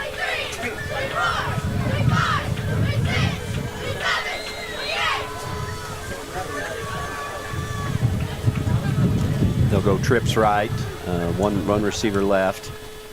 Reevely back to pass, and he will pass, and he will hit 21. Caught in the middle there. Tarek Rackley, he'll gain just about 5 on the play. Make that 4. He'll pick up 4 on the play, so bring up 2nd and 6 for the Houn Dawgs. They're in a hurry up. Looking to pass the ball, scanning the field, looking deep, passes away, and caught, but let's see if he was in bounds. He was out of bounds. Yeah, again, we see Reevely. He's got the ability to throw it. Again, shooting for Braden Allen there, but he's got so much momentum, he has to go up to get it, not able to come down in bounds. High school is just the 1 foot, but he's not even able to get 1 foot down. So 45 seconds left on the clock. Aurora ball. All right, let's try and get the stats working again. I think I got it, so get back to normal here. Ball on the Aurora 46, 3rd down and 7 for the Houn Dawgs. Trips to the right, 1 man to the left, quarterback pistols. Here's the snap, looking to pass the ball. A little bit of heat on him now. And he's going to be brought down in the backfield by a host of Tigers back to the 35. Yeah, you're not going to be able to drop back and pass very many plays in a row in this Lamar Tiger defense. And before you're going to have Terry Williams and Lewis Salas and Brady Geyer just up in your crawl. And that's what happened this time. Reevely just nowhere to go, nowhere to throw it, nobody to throw it to. Covered very well by the Tiger D-backs, and brings up the coverage sack, we might say. 4th down and 17 from the 36. Aurora probably going to, looks like they're probably going to go for it here. Well, maybe they might punt. They're just going to let it run out. Run out to halftime. Yep. All right, 0's on the clock at halftime. It's Lamar 28, Aurora 0. Stay tuned for the Jones Plumbing Heating and Air halftime show. We'll go over stats, scores from around the area, and our thoughts of this game so far. We're going to take a 4-minute break. Again, 4 minutes. You're listening to Lamar Tiger Football, 101.7 FM, Somo Sports Radio. Eisenhower Lumber is your full-line lumber and hardware store, working to provide contractors, carpenters, and the do-it-yourselfers quality products and friendly service at competitive prices. How about Valspar Paint and Holland Grills? Eisenhower Lumber is your source for plumbing, electrical, paint, building materials, millwork, and lawn and garden. Eisenhower Lumber, 903 Gulf in Lamar, or call 682-5545. Find them fast in names and numbers. Clements Plumbing, Heating, and Air would like to wish the Tigers coaches and all involved with the program a great season. Clements Plumbing, Heating, and Air has been serving the needs of the people in the area for years. With a trained staff of technicians, they can do the job big or small. Whether it's plumbing, heating, or air, they get the job done right the first time and at a price that's hard to beat. The staff and management, always a proud supporter of Lamar Tigers athletics and the entire school. Don't forget to schedule your appointment to get your system checked out before it begins to have problems. Clements Plumbing, Heating, and Air, located at 400 West 12th Street in Lamar. Give them a call today at 417-682-3797. Beardy's Custom and Collision can customize your prize ride. Bring it back from what it was to what it can be, and to any extreme you can imagine. Chopped, lowered, painted, or back to original glory. Beardy's Custom and Collision also does basic to extreme repairs on your everyday driver. If you've had a fender bender or a major crash, Beardy's can put it back just like it was. They work with your insurance too to make sure everything's taken care of. Beardy's Custom and Collision treats your car just like it was their own. East of Lamar on 160th and straight on Highway E. Give them a call, 417-537-0018, or check them out on Facebook. Beardy's Custom and Collision. That's Beardies, custom with a K and collision. Missing that human touch with your bank? Come talk to a real person at Community National Bank and Trust, your local bank that's small enough to know you, yet big enough to offer the best products. Your busy lifestyle requires banking options like mobile deposit and people-to-people pay. With locations in Southeast Kansas and Southwest Missouri, let Community National Bank and Trust keep your finances safe and your spending smarter. Visit mybankcnb.com for a location near you. Community National Bank and Trust, federally insured, locally awesome. The management staff and all employees of Redneck Outdoors, one of the Barton County area's largest employers, would like to wish the Barton County area teams a great year. Redneck Outdoors is always a supporter of area student athletes, band members, cheerleaders, and the entire school system. It takes a lot to create a winning team, and Redneck Outdoors would like to recognize everyone involved. Redneck is always looking for qualified applicants for employment and is proud to support the Barton County area's workforce. Redneck offers competitive wages, health benefits, 401k, as well as an employee stock ownership program. You can apply at 1705 Gulf, Lamar, Missouri, or call 417-682-1927. Redneck Outdoors, nationally known, locally owned and operated. Proud to be a part of Barton County. Redneck is an equal opportunity employer. Bearded Bee Coffee Company was born to share the joy of incredible coffee with the world. Bearded Bee works directly with small farms to bring you the highest quality beans while making sure the hardworking farmers are paid a fair price. No matter your position in life, we invite you to experience what coffee was intended to be. Bearded Bee, located across from the old Blue Top, the only local roastery in Lamar. Try one of our signature selections and see what everybody's talking about. Order online and pick up at the coffee spot. Second location coming soon. BeardedBeeCoffeeCompany.com. Some things in life you can just rely on, like the comfy fit of a favorite pair of jeans and the tried and true performance of a new home comfort system from Rude. So here's to reliability, built into everything we do. Rely on Rude. Get reliable year-round comfort with the new HVAC system installed by the pros at Jones Plumbing, Heat, and Air, the local team you can rely on because the best is not too good for you. Give them a call at 682-2780 and find them fast in names and numbers. You're listening to Lamar Tiger Football on 101.7 FM, Somo Sports Radio. And welcome back, Tiger fans. You're listening to the Jones Plumbing, Heating, Air halftime show. Be sure to give them a call for all your heating and air conditioning needs at 417-682-2780, your local Rude dealer. And Matt, hit me with the ad read for our halftime stats. Tonight's stats and highlights are sponsored by Arvest Bank, proud supporters of the Lamar Tigers, and all the folks who have a positive impact in the communities we serve. We have 14 convenient area locations, including Lamar and Aurora. Arvest offers tailored financial solutions that help farms, families, and communities thrive. All right, these are the very unofficial stats. We were trying to fix a problem here near the end of that half. We're going to start off with Aurora. So the Houn Dawgs. Mooneyham, 3 receptions for 44 yards, 1 rush for 1 yard. Rackley, 1 rush for 1 yard. The quarterback, 1 rush for 6 yards. They have a penalty on offense for a legal man downfield. That one was declined because we sacked the quarterback on that play on 4th down. They also had a big holding penalty. It negated a touchdown run. And for all that, they have 0 on the board. Yeah, we've talked about that Aurora offense struggling to get things going. They've shown some flashes, the long play to Mooneyhan and the long run by Creasy that got called back from the holding call was good news for the Tigers. But and they did fumble one of the kickoffs that gave the Tigers a short field ability to score again. So net yardage for the Hound Dogs is about 31 yards. For Lamar Williams, he has a lot of yards. He's got a lot of touchdowns. 10 carries, 4 touchdowns. It didn't quite aggregate his total yardage yet. He was one of them that we were working on that. So 40-plus yards, a lot of touchdown runs. Touchdown run of 2 yards, 8 yards, 5 yards, and about 2 yards at the end there. Clayton Powell, 7 carries, 35 yards. Passing 2 for 3, 42 yards in the air, 13-yard completion to Torbeck, 29-yard completion to Knowlton. Both those really good-looking pass plays. Jaden Moore, 6 carries, 29 yards. Knowlton, 1 carry for 18 yards, 1 reception for 29. Torbeck, 1 reception for 13 yards, and so far he's in the running for our Mother Tucker's hit of the game. A good stick on Memphis Mooneyham on that one pass play that Aurora had, and Torbeck just comes up and lays the wood, makes him feel it for sure. Carson Parker, 2 carries for 17 yards. Juarez, he's perfect on extra point tries, 4 for 4, and one of those was 5 yards deeper after the false start. So Lamar has 166-plus yards on the ground. They've had short fields all game long, so it's not those just huge rushing numbers you tend to see out of Lamar because they've been starting at the 45 to 50 versus back at the 20. So they've been working with what they got.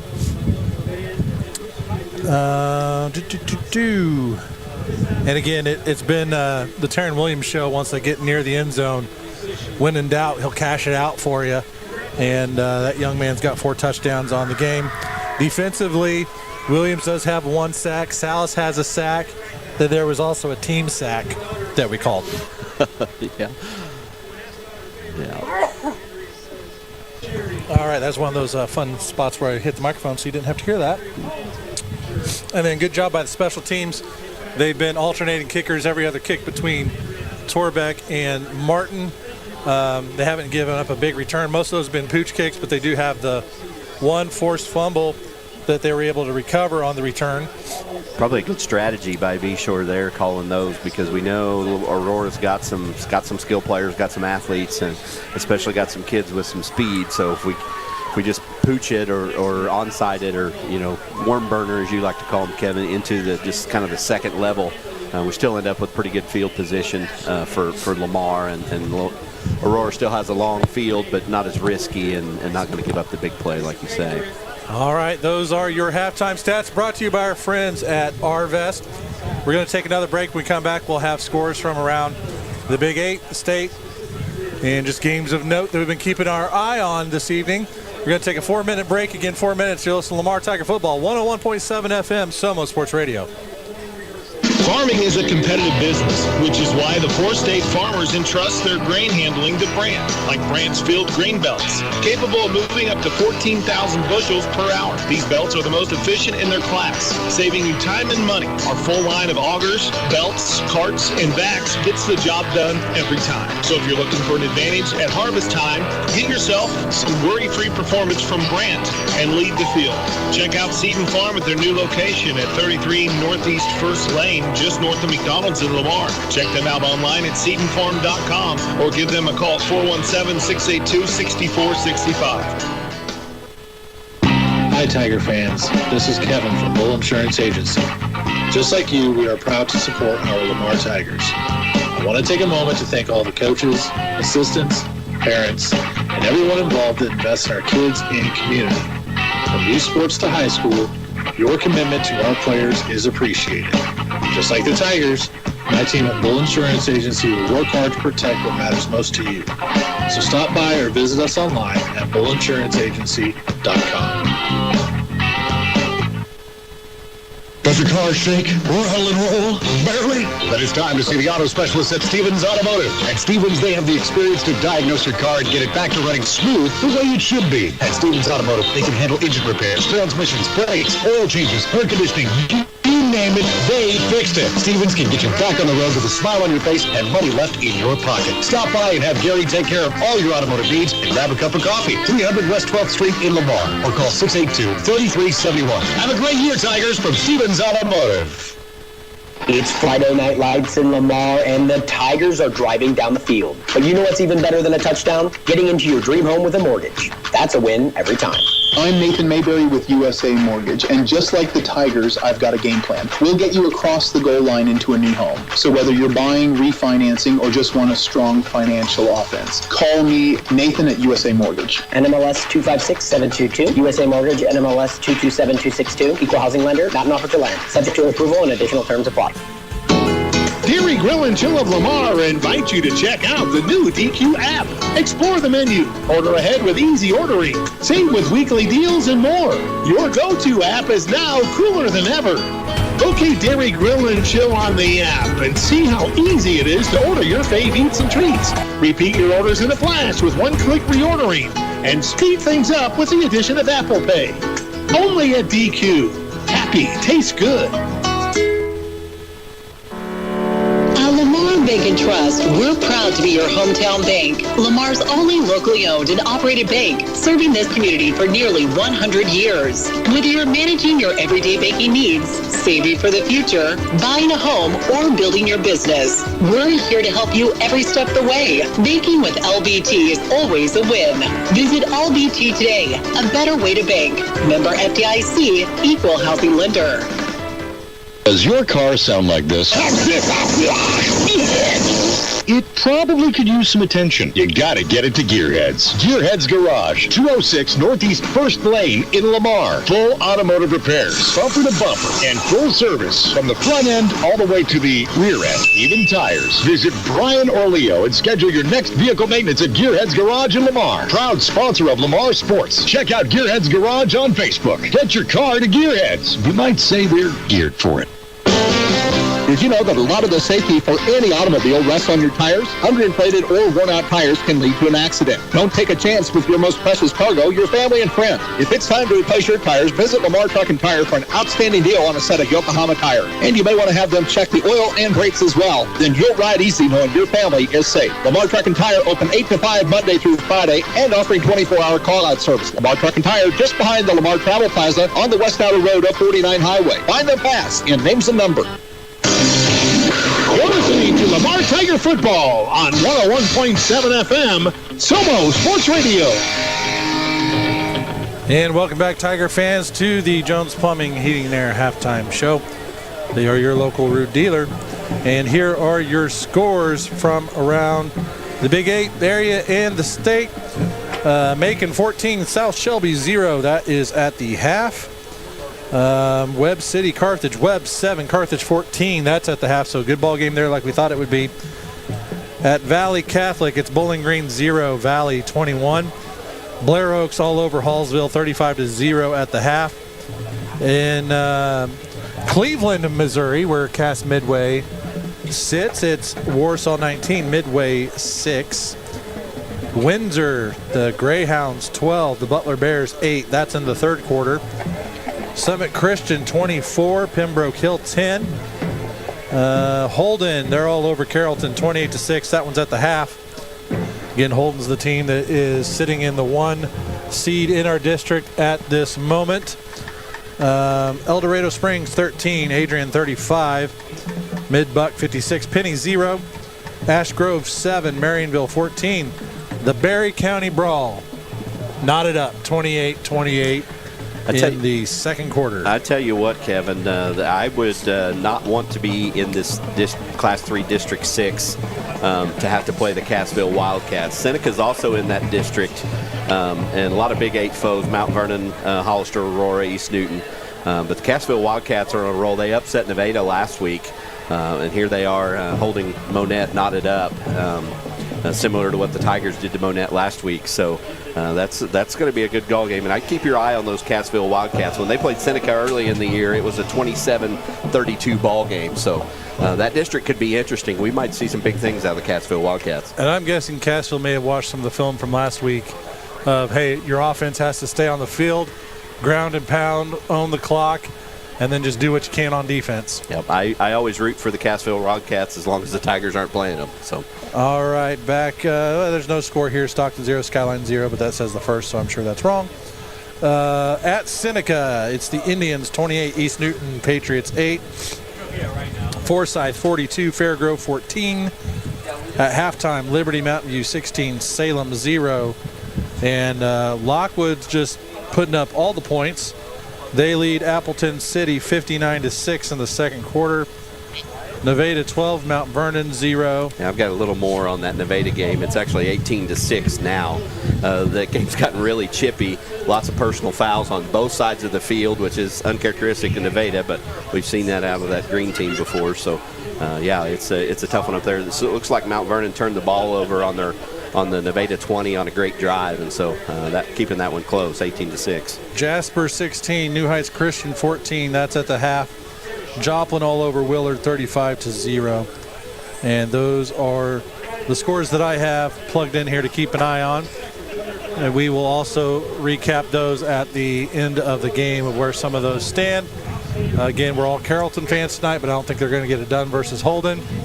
And as we said, in that district that we're in, Holden's in the one spot, Lamar's in the two. Everybody else is kind of fighting for everything else. But if Holden wins out, I don't think there's a way for Lamar to catch up in the points. And so if we make it to a district championship and so does Holden, the Tigers are going to be packing up and heading north. Not only that, maybe just as important, if the Tigers end up with a 2 seed, they won't get a bye in week 10. They'll have a game, and it's not the competition's probably not going to be super stout. It'll be the bottom end of our particular district. But it definitely won't be a true bye, so that's probably just as important as being it's a the chance traveling. That somebody can get hurt. Fluke plays happen in football, so if you can get that bye, that's great. Traditionally, that first round of districts where Lamar does have to play, it's one of those program building nights. Yep. That varsity gets their work in of what they once the coaches see that they're satisfied that they've accomplished, what they set forth in practice that week. Start to mix in the JV, and then that second half's usually a whole lot of JV, and then sometimes some of the freshmen get out there in some playoff action. All right, Tigers back out on the field. We're going to go ahead and take another break. I don't think we've made it to the reset yet. We're going to take a 3-minute break. Again, 3 minutes. You're listening to Tiger Football, 101.7 FM, Sumo Sports Radio. Did you know that a lot of the safety for any automobile rests on your tires? Underinflated or worn-out tires can lead to an accident. Don't take a chance with your most precious cargo, your family and friends. If it's time to replace your tires, visit Lamar Truck and Tire for an outstanding deal on a set of Yokohama tires. And you may want to have them check the oil and brakes as well. Then you'll ride easy knowing your family is safe. Lamar Truck and Tire open 8 to 5 Monday through Friday and offering 24-hour call-out service. Lamar Truck and Tire just behind the Lamar Travel Plaza on the West Outer Road of 49 Highway. Find them fast in names and number. Does your car sound like this?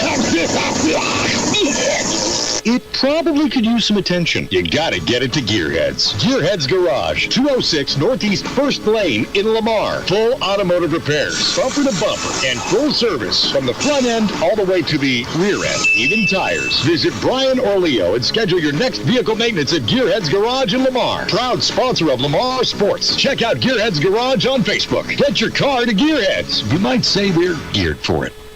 Your hometown team for exceptional eye care is Vision Solutions, with locations in Lamar, Nevada, and Webb City. Whether you need glasses, contacts, or medical eye care, Vision Solutions will help you see better and look great. Vision Solutions is a proud supporter of the Lamar Tigers, providing Tiger student athletes with winning edge vision since 1969. Follow them on Facebook or book your eye exam at mindvisionsolutions.com or call 682-3301.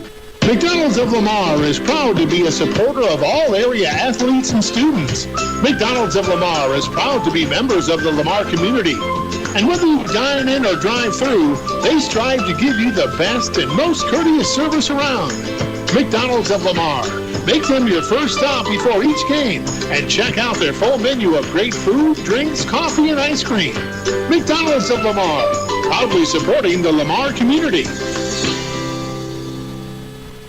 The management staff and all employees of Redneck Outdoors, one of the Barton County area's largest employers, would like to wish the Barton County area teams a great year. Redneck Outdoors is always a supporter of area student athletes, band members, cheerleaders, and the entire school system. It takes a lot to create a winning team, and Redneck Outdoors would like to recognize everyone involved. Redneck is always looking for qualified applicants for employment and is proud to support the Barton County area's workforce. Redneck offers competitive wages, health benefits, 401k, as well as an employee stock ownership program. You can apply at 1705 Golf, Lamar, Missouri, or call 417-682-1927. Redneck Outdoors, nationally known, locally owned and operated. Proud to be a part of Barton County. Redneck is an equal opportunity employer, as well as an employee stock Company was born to share the joy of incredible coffee with the world. Here to be works directly with small farms to bring you the highest quality beans while making sure the hardworking farmers are paid a fair price. No matter your position in life, we invite you to experience what coffee was intended to be. Here to be located across from the old Blue Top, the only local roastery in Lamar. Try one of their signature selections and see what everybody's talking about. Order online and pick up at the coffee spot. Second location coming soon. HereToBeCoffeeCompany.com. You're listening to Lamar Tiger Football on 101.7 FM, Somo Sports Radio. And welcome back, Tiger fans, to the Jones Plumbing Heating and Air Halftime Show. Give them a call for your heating and air needs. Your local Rude dealer in Lamar. Just under 2 minutes, and we'll have the second half kickoff. Lamar will be receiving the ball to start the second half, up by 28. Matt and I are talking. It'd be real sweet to see that 35 go up there pretty quick. It sure would. So this one up and head back to the promised land of Barton County a little bit quicker tonight. Yeah, we talked about kind of a little bit in the first half, just some of the history that Aurora has had down here. A little known fact in some research this week. Aurora has actually put two football players in the NFL. 1964 graduate Pat Talbert played for the Missouri State and then played a couple seasons for the Chiefs. He was an offensive tackle. Ended up settling down in the Kimberling City area, and we lost him in 2014. And then another prominent player for Aurora was a guy named Ken Downing, 1972 graduate. He was a safety. And he actually went to Mizzou and played all 4 years, was drafted in the third round by the Saints, and then played some time with the Saints and the Bears, and then spent some time in the CFL. He's currently a chiropractor in the Kansas City area and actually does some work for the Chiefs and the Royals both. So two proud alumni of Aurora that made it to the league. So kind of interesting. And I'd like to mention shout out to the 7th and 8th grade boys. They defeated Monette last night, both those games pretty handily. But Aurora will be traveling to Lamar on Monday for the JV game, so if you're looking for something to do, come support the JV boys at Thomas M. O'Sullivan. I'm sure they would appreciate the stands as full as possible. I think that, the weather we're supposed to have is supposed to be kind of tomorrow rainy. But it's supposed to be clear and that kind of cool fall weather setting in next week. So, again, it should be a beautiful evening for football. Yeah, we've got some youth football action going on. I'm not sure where they play those Super Bowl games, but the 3rd and 4th grade Tigers are playing tomorrow, and the 4th grade in particular is undefeated. And they're playing an undefeated Seneca team. Yes. So it's another fitting thing. We had the mini Silver Tiger game the day after the real Silver Tiger game, and then this week we've got the little brotherhood against the little Indians. The week before, the full real deal brotherhood plays the big boy Indians. So give me the Tigers by 80. Yeah, it'd be good to see. But it's that's what these youth leagues do a good job of developing these kids and developing this rivalry, and just it's really good to see the passion for the game and for football, especially at those young ages. Aurora's got the ball teed up. 2 return men back deep for Lamar. Here is the kick. Nice kick, end over end, caught at the 20. Tiger still on his feet, brought out of bounds near the 35, but there's a flag on the play. Yeah, Brady Reeves takes that takes that kick and runs it forward for a good gain. He's kind of in and out there on the sideline, but he gets met early with some contact from Aurora Houn Dawgs, but able to hang on to that thing and keep driving forward, keep those legs churning. We'll see what this flag's about. Look like there could potentially be some late stuff, yeah.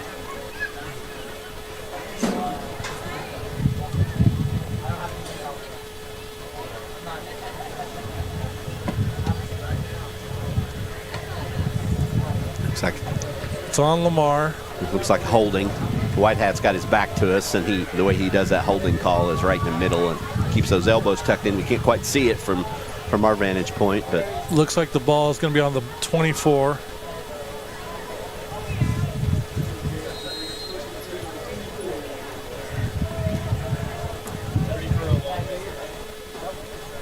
It's going to be a handoff on the first play to Nolting. And he's chopped down at the 30-yard line. Nolting comes around on the sweep play from that far receiver position and takes the handoff around the right side, tucks in. Lots of times we'll see him go wide out towards the sideline, but he tucks in right around the right edge and picks up about 6 yards on that play.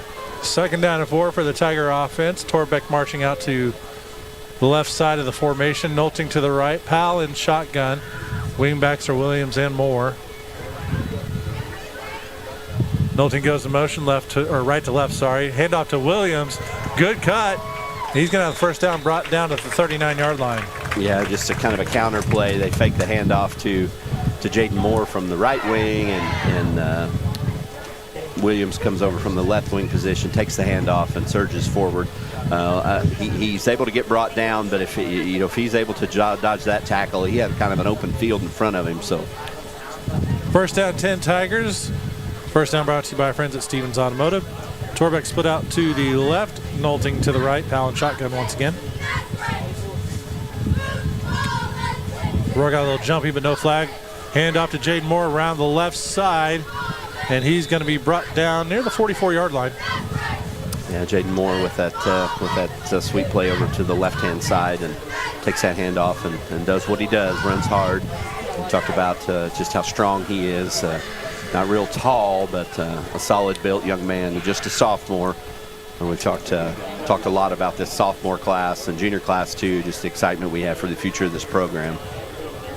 Kids like Jaden Moore running the ball the way he does. Torbeck split out wide to the right this time, Nolting to the left. Nolting goes in motion left to right. Going to be a quarterback keeper by Powell. Up the gut he goes. He's going to fall forward for about a yard. Yeah, Powell just does that spin move, fakes the handoff to Nolting, and then drives forward. And he's going to picks up about 1. Bring up 3rd and 4. 3rd and 3. Give him 2 yards. They bring it out to the 46. Clock's running. 9:45 left in the 3rd quarter.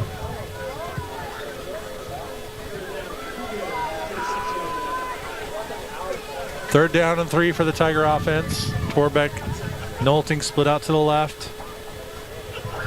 Nolting goes in motion left to right. High snap, but handled by Powell. Hard run by Nolting, diving forward to the the Aurora 49. Yeah, same play they ran a couple plays back, or very similar, and Nolting takes that handoff and just runs hard. He punches above his weight class. Absolutely. He gets number 4 from Aurora. James Powell dives. That's a senior going against that sophomore Nolting. He dives at Nolting's feet and kind of upends him, and forward momentum just takes Wayland forward for a good first down run. 1st and 10. First down brought to you by Stevens Automotive. 2 receivers right for the Tiger offense. Nolting goes in motion right to left. Going to be a quarterback keeper, and Powell's going to drive forward for maybe 1 or 2 yards. Kind of a double fake handoff. First we got Nolting again in motion, fake the handoff to him, and then Williams comes over from the left wing position to fake the handoff to him. Powell does, and then drives forward and picks up 1. So brings and we got timeout, Lamar. So we're going to take a 30-second break. In 30-second break, you're listening to Tiger Football, 101.7 FM, Soma Sports Radio. Lamar Bank and Trust, we're proud to be your hometown bank. Lamar's only locally owned and operated bank, serving this community for nearly 100 years. Whether you're managing your everyday banking needs, saving for the future, buying a home, or building your business, we're here to help you every step of the way. Banking with LBT is always a win. Visit LBT today, a better way to bank. Member FDIC, equal housing lender. You're listening to Lamar Tiger Football on 101.7 FM, Somo Sports Radio. And welcome back, Tiger fans. Aurora's made their way back on the field, waiting for the Tigers to join them. Coach Beshore was not happy. He called that timeout, and he had hands in the face of about 3 or 4 different offensive linemen. So he saw something there that he didn't like, and coaching these boys hard, as he always does. Torbeck split out wide to the right, Nolting to the left.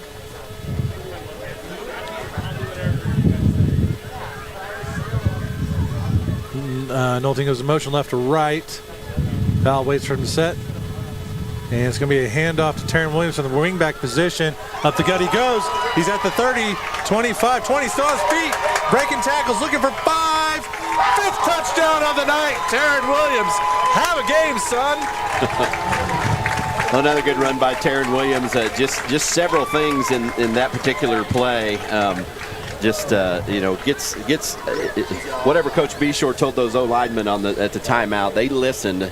Taryn Williams runs through the line of scrimmage virtually untouched and gets in the backfield. Looked like he was going to get brought down there at about the 20. Gets met by an Aurora defender, but makes a good move and shifts to the left and able to punch it in for the 5th touchdown of the night. So. Big extra point here for Juarez. Touchdown brought to you by Gearheads Garage. Kick is up, and it is good. So that next gen egg winds up the turbo clock for the Tigers. Not only has Taryn Williams got 5 touchdowns, Chris Juarez is 5 for 5 on PATs tonight. So shout out to that young man. Excellent play. We're going to take a 30-second break. Again, 30 seconds. Lamar Tiger Football, 101.7 FM, Somo Sports Radio.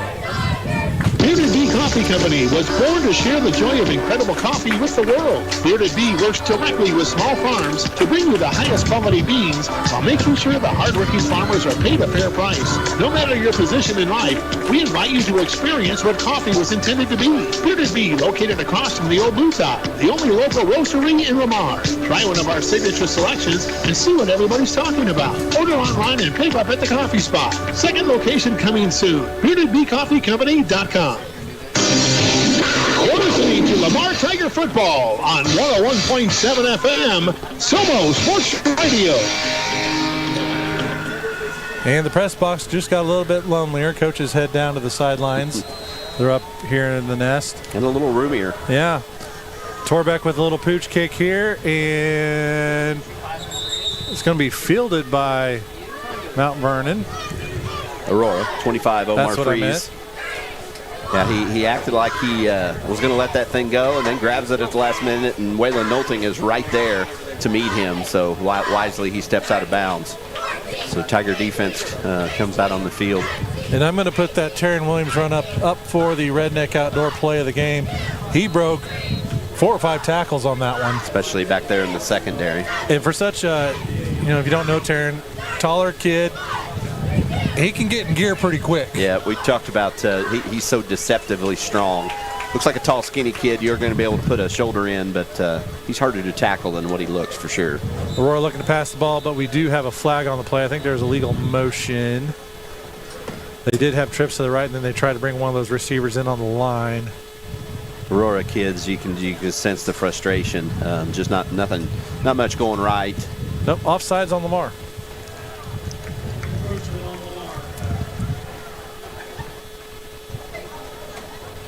We've seen some good things from this Aurora team. Not the ball game that the score would indicate. I mean, Lamar just hasn't totally dominated. It's just the scoreboard's pretty lopsided. But this Aurora team does a lot of things right. Sure tacklers, just not able to get much going on offense. But part of that, tag that up to the tough Lamar Tiger defense is evidenced with the Monette win last week. So 1st and 5 Aurora, 2 receivers left, 2 right, quarterback in the pistol.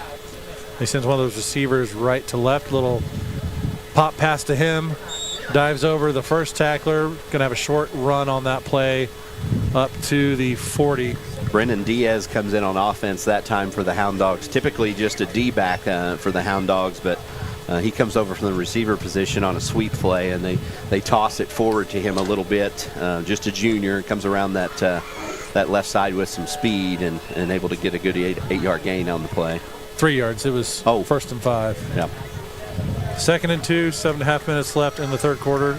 Turbo clock is on. 2 receivers left, 2 right. Going to be a handoff trying to get around that left side. Tigers got good pursuit. Going to bring him down for no gain. And they hand that to Mooneyham, and you can just tell he's got the momentum, and he's used to be able to break some plays out. But Lamar Tiger defense able to seal that edge on the right-hand side really well, and or just fight off those blocks. Lewis Salas, Jackson Byers, Troy Onstad all right there to meet Mooneyham and get him stopped. So 3rd down and 2 for Aurora. 6:59 left in the third. Again, Tigers lead 35-0, so we have a running clock. Trips to the right, single receiver left. Tigers, I think they're going to be offsides. Trying to jump that snap. I think that was Salas. Yeah, we talked about pregame. These are the times where we got to keep our focus. So Aurora's going to get a free first down there from the penalty. Ball moves out to between the 46 and 47-yard line. And that's one of the few first downs Aurora's been able to manage tonight, and unfortunately it's one that the Tigers just gave them. So trips to the right, single receiver left, quarterback in the pistol. Brings one of those receivers closer to the formation, claps his hands for the ball. Scrambling to his right, pursuit on him, passes away and caught. Good play there by the Hound Dogs. Ball caught at the Lamar 42. That was a pass play all the way. The offensive line just crashed backwards in pass block formation, and Creasy able to take a couple steps back and find Mooneyham out there at about the 40. A nice ball, and he makes a nice catch. So it's gonna bring up be on the Tiger 41, 1st and 10 for Hound Dogs.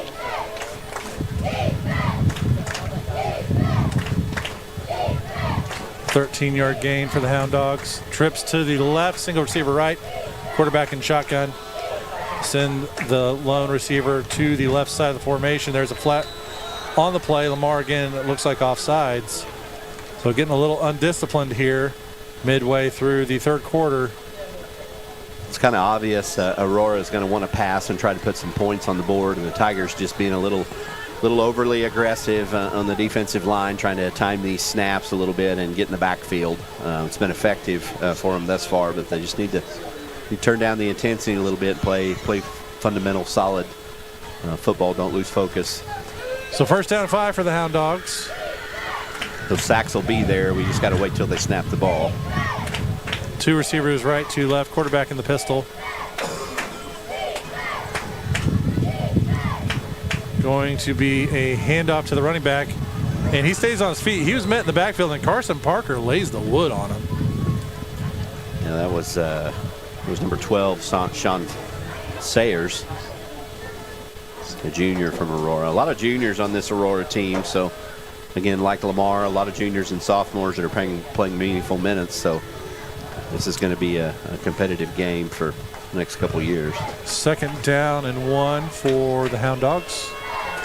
Trips to the left, quarterback in shotgun, running back on his left hip, single receiver to the right. Going to look to pass the ball, passes away, high arcing pass, and it is caught for a touchdown. Looks like Nolting lost his footing. I think that's who's out there. Yep. And receiver just had a free look at that easy pass play for the Hound Dogs. Yeah, Braden Allen, that's their lone returning all-conference player as a D-back last year, but playing some offense this year too. Obviously a kid with good hands. Nolting falls on the coverage there, unfortunately. Who caught that pass? Braden Allen. So yeah, Allen makes the catch, and he's just wide open, is able to kind of just walk into the end zone. So Aurora on for the extra point try. Bad news here is it stops the turbo clock. And the extra point is up and good, but there is a late flag on that play. And running into the kicker by Lamar.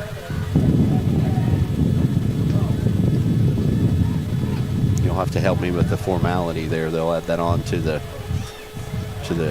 kickoff, I suppose.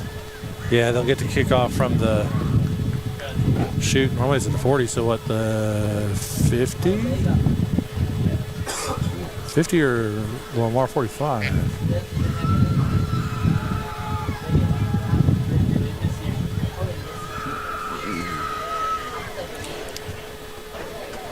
We talked about the Mooneyhan kid, number 0 from Aurora. He's had an impact in this game.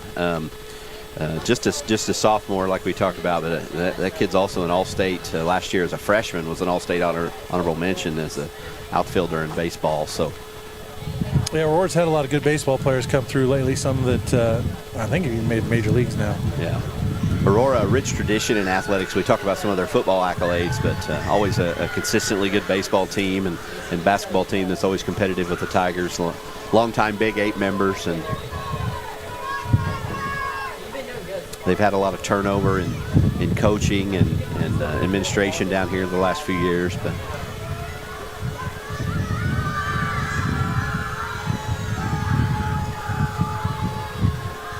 now they're administering the penalty, so it's only 5 yards. So they're going to kick from the 45.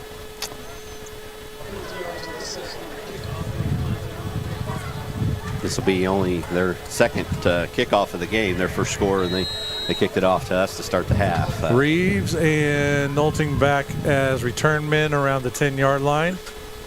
And it's an onside attempt by Aurora and covered up by Lamar. Can't see who that is over there. Good job by the hands team, though. That's Dominic Gordon. Eduardo Castillo kicks it right in between numbers for Dominic Gordon. He's able to get his field in and fall right on it. So Lamar will come up again with good field position. Ball on the 44.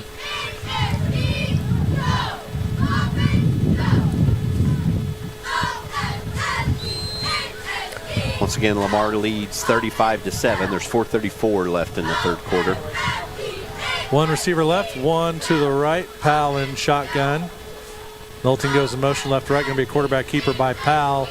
Up the middle he goes. He's going to fall forward for about 3-4 yards maybe. Yeah, Powell is the play we've seen us run quite a little bit. We block it differently, and I'm not going to go into the technical parts of it, but Waylon Nolting comes over in motion, and we fake the handoff and spin.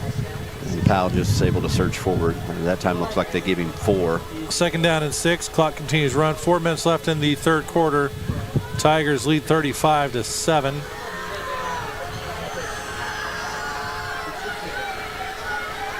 Two receivers split out to the left. Going to be another quarterback keeper by Powell. He crosses midfield, across the 45. So on his feet at the 35 is where he'll go out of bounds. Nice run by Clayton. And Powell just takes that handoff and immediately, or takes that snap and immediately surges forward. And he's got Jaden Moore in front of him on the left-hand side, and a good line of blockers. He cuts out to the outside and runs up the sideline and able to get well ahead of the first down. Tigers just continue to move the ball with efficiency in the run game. Has a 13-yard run for Clayton. Two receivers split to the left. Powell and shotgun. Moore and Williams at the wings. Nolting goes in motion. Handoff to Jaden Moore. Going around the left side. Jumps around one defender. Finally brought down. It looks like it's the 31. Yeah, the way the O-line blocked at that time, Rustin Force comes from that right guard position and just leads Jaden Moore, and he gets a good block there to the Aurora quarterback to help Jaden pick up another 2 or 3 yards. So 4-yard gain for the Tiger offense. Second down to 6. Ball on the 31-yard line. 3:15 left in the third quarter. Tigers lead 35-7. Tigers have 2 timeouts. Aurora has 3. If you're just tuning in, it's been the Taryn Williams night on senior night for Aurora. 5 rushing touchdowns. 1 receiver left, 1 right for the Tiger offense. And we have a flag from the back judge. I think we're going to get a delay of game, perhaps. Well, they're going to give Lamar a timeout. we're going to take a 30-second break. Again, 30 seconds to listen to Tiger Football, 101.7 FM, Somo Sports Radio. Clements Plumbing, Heating, and Air would like to wish the Tigers coaches and all involved with the program a great season. Clements Plumbing, Heating, and Air has been serving the needs of the people in the area for years. With a trained staff of technicians, they can do the job big or small. Whether it's plumbing, heating, or air, they get the job done right the first time and at a price that's hard to beat. The staff and management, always a proud supporter of Lamar Tigers athletics and the entire school. Don't forget to schedule your appointment to get your system checked out before it begins to have problems. Clements Plumbing, Heating, and Air, located at 400 West 12th Street in Lamar. Give them a call today at 417-682-3797. You're listening to Lamar Tiger Football on 101.7 FM, Somo Sports Radio. And welcome back, Tiger fans. 2:57 left in the third quarter. Lamar 35, Aurora 7. Hound Dogs are making their way back in the field, waiting for the Tigers to join them.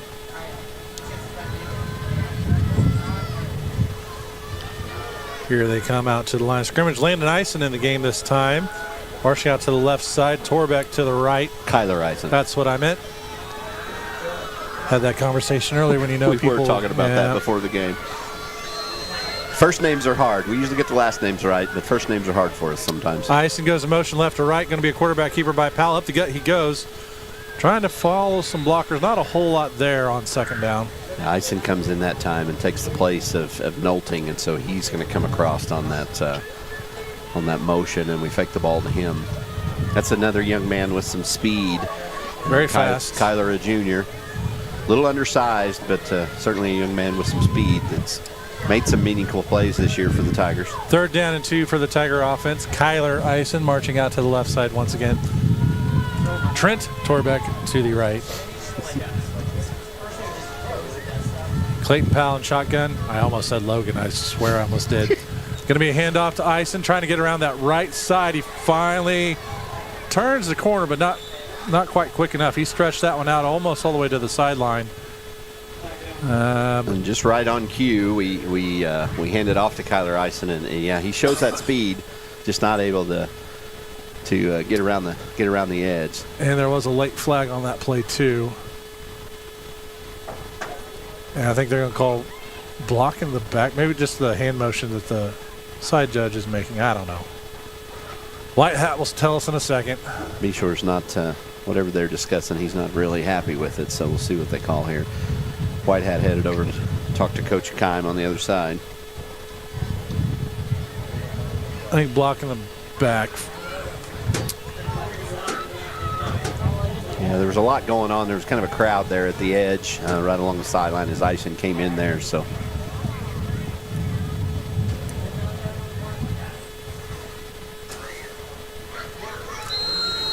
I think B-Shore was trying to say he blocked him in the side, and the ref said no, that was in the back. And yeah, there was a difference of opinions. For the most part, this officiating crew tonight's done a relatively good job. We're not as upset as we get at them sometimes. So 3rd down and 12 for the Tiger offense. Carson Parker checks in the game for Eisen. It's going to be a pass play. Powell passes to Williams. He's going to be brought out of bounds, short of the line to gain.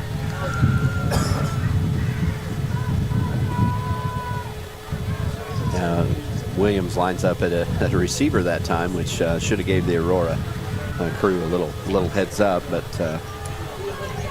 Clayton with a good ball. He throws a nice tight spiral. We've seen his run, and we know he can do that, but it's when we ask him to pass, he does a phenomenal job. Throws a good ball. It's usually very accurate. His biggest fault sometimes a little high. That time Taryn Williams was able to go up and get it. Yep. I don't know if a lot of other Tigers would have reeled that one in, but it's going to be 4th down and 7. And we have a timeout by Lamar, so we're going to take 30 seconds with them. 30-second break. You're listening to Tiger Football, 101.7 FM, Somo Sports Radio.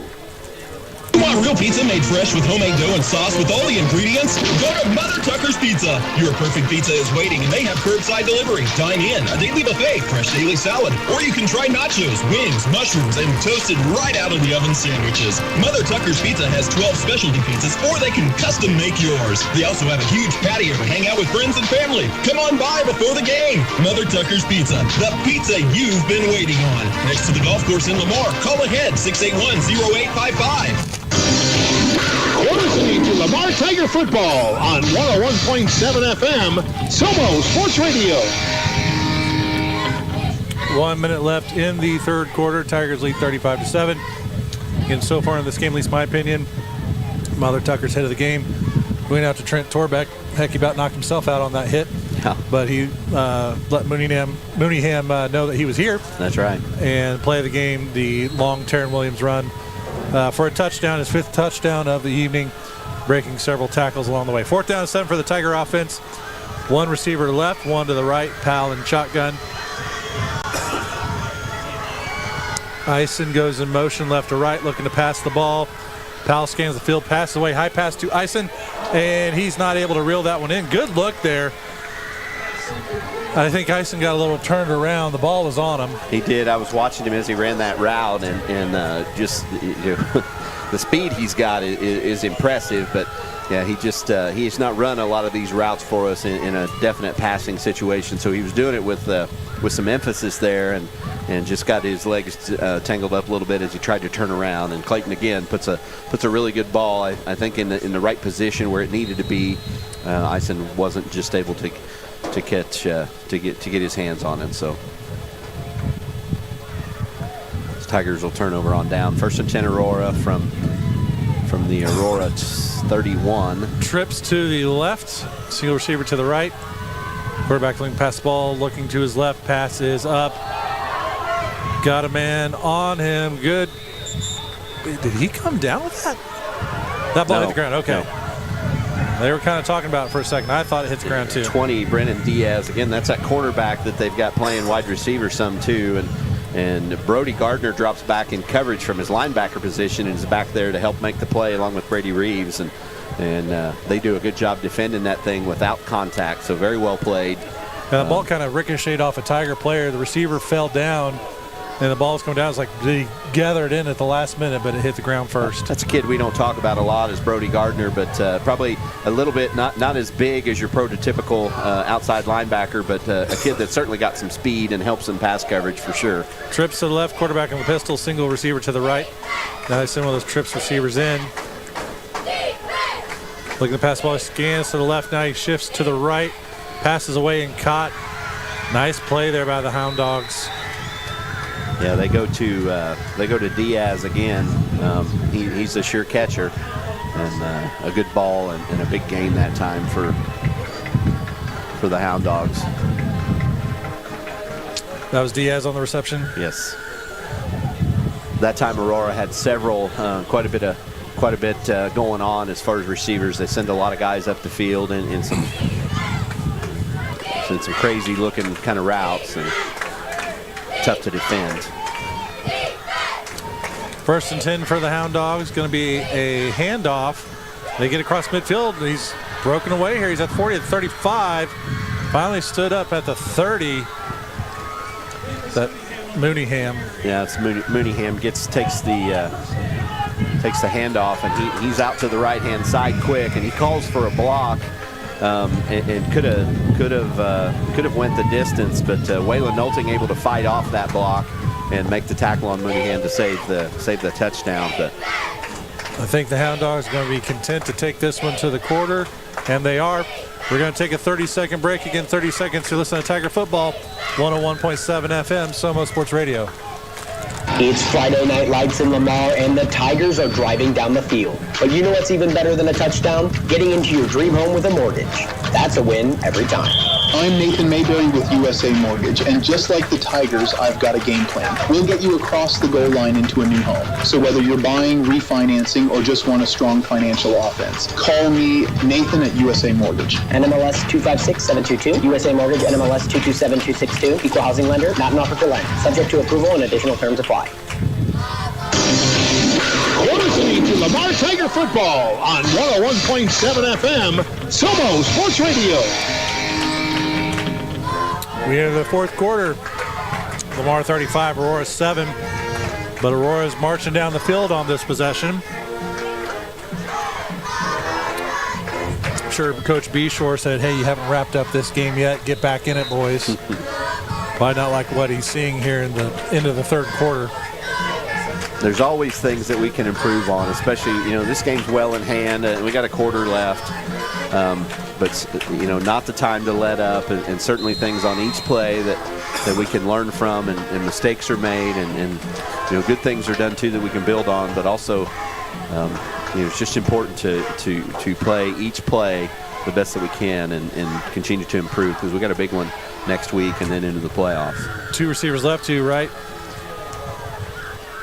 Fake the pop pass, quarterback keeper, and he is gobbled up in the backfield. That's Logan Martin, I believe. Yep, Logan Martin breaks through the line of scrimmage there, just beats his man on the offensive line, and we see Logan make a lot of good plays on the offensive line, and he comes in every now and then. Some of these bigs, they rotate in for Lamar on the defensive line as well, and big Logan Martin is a handful.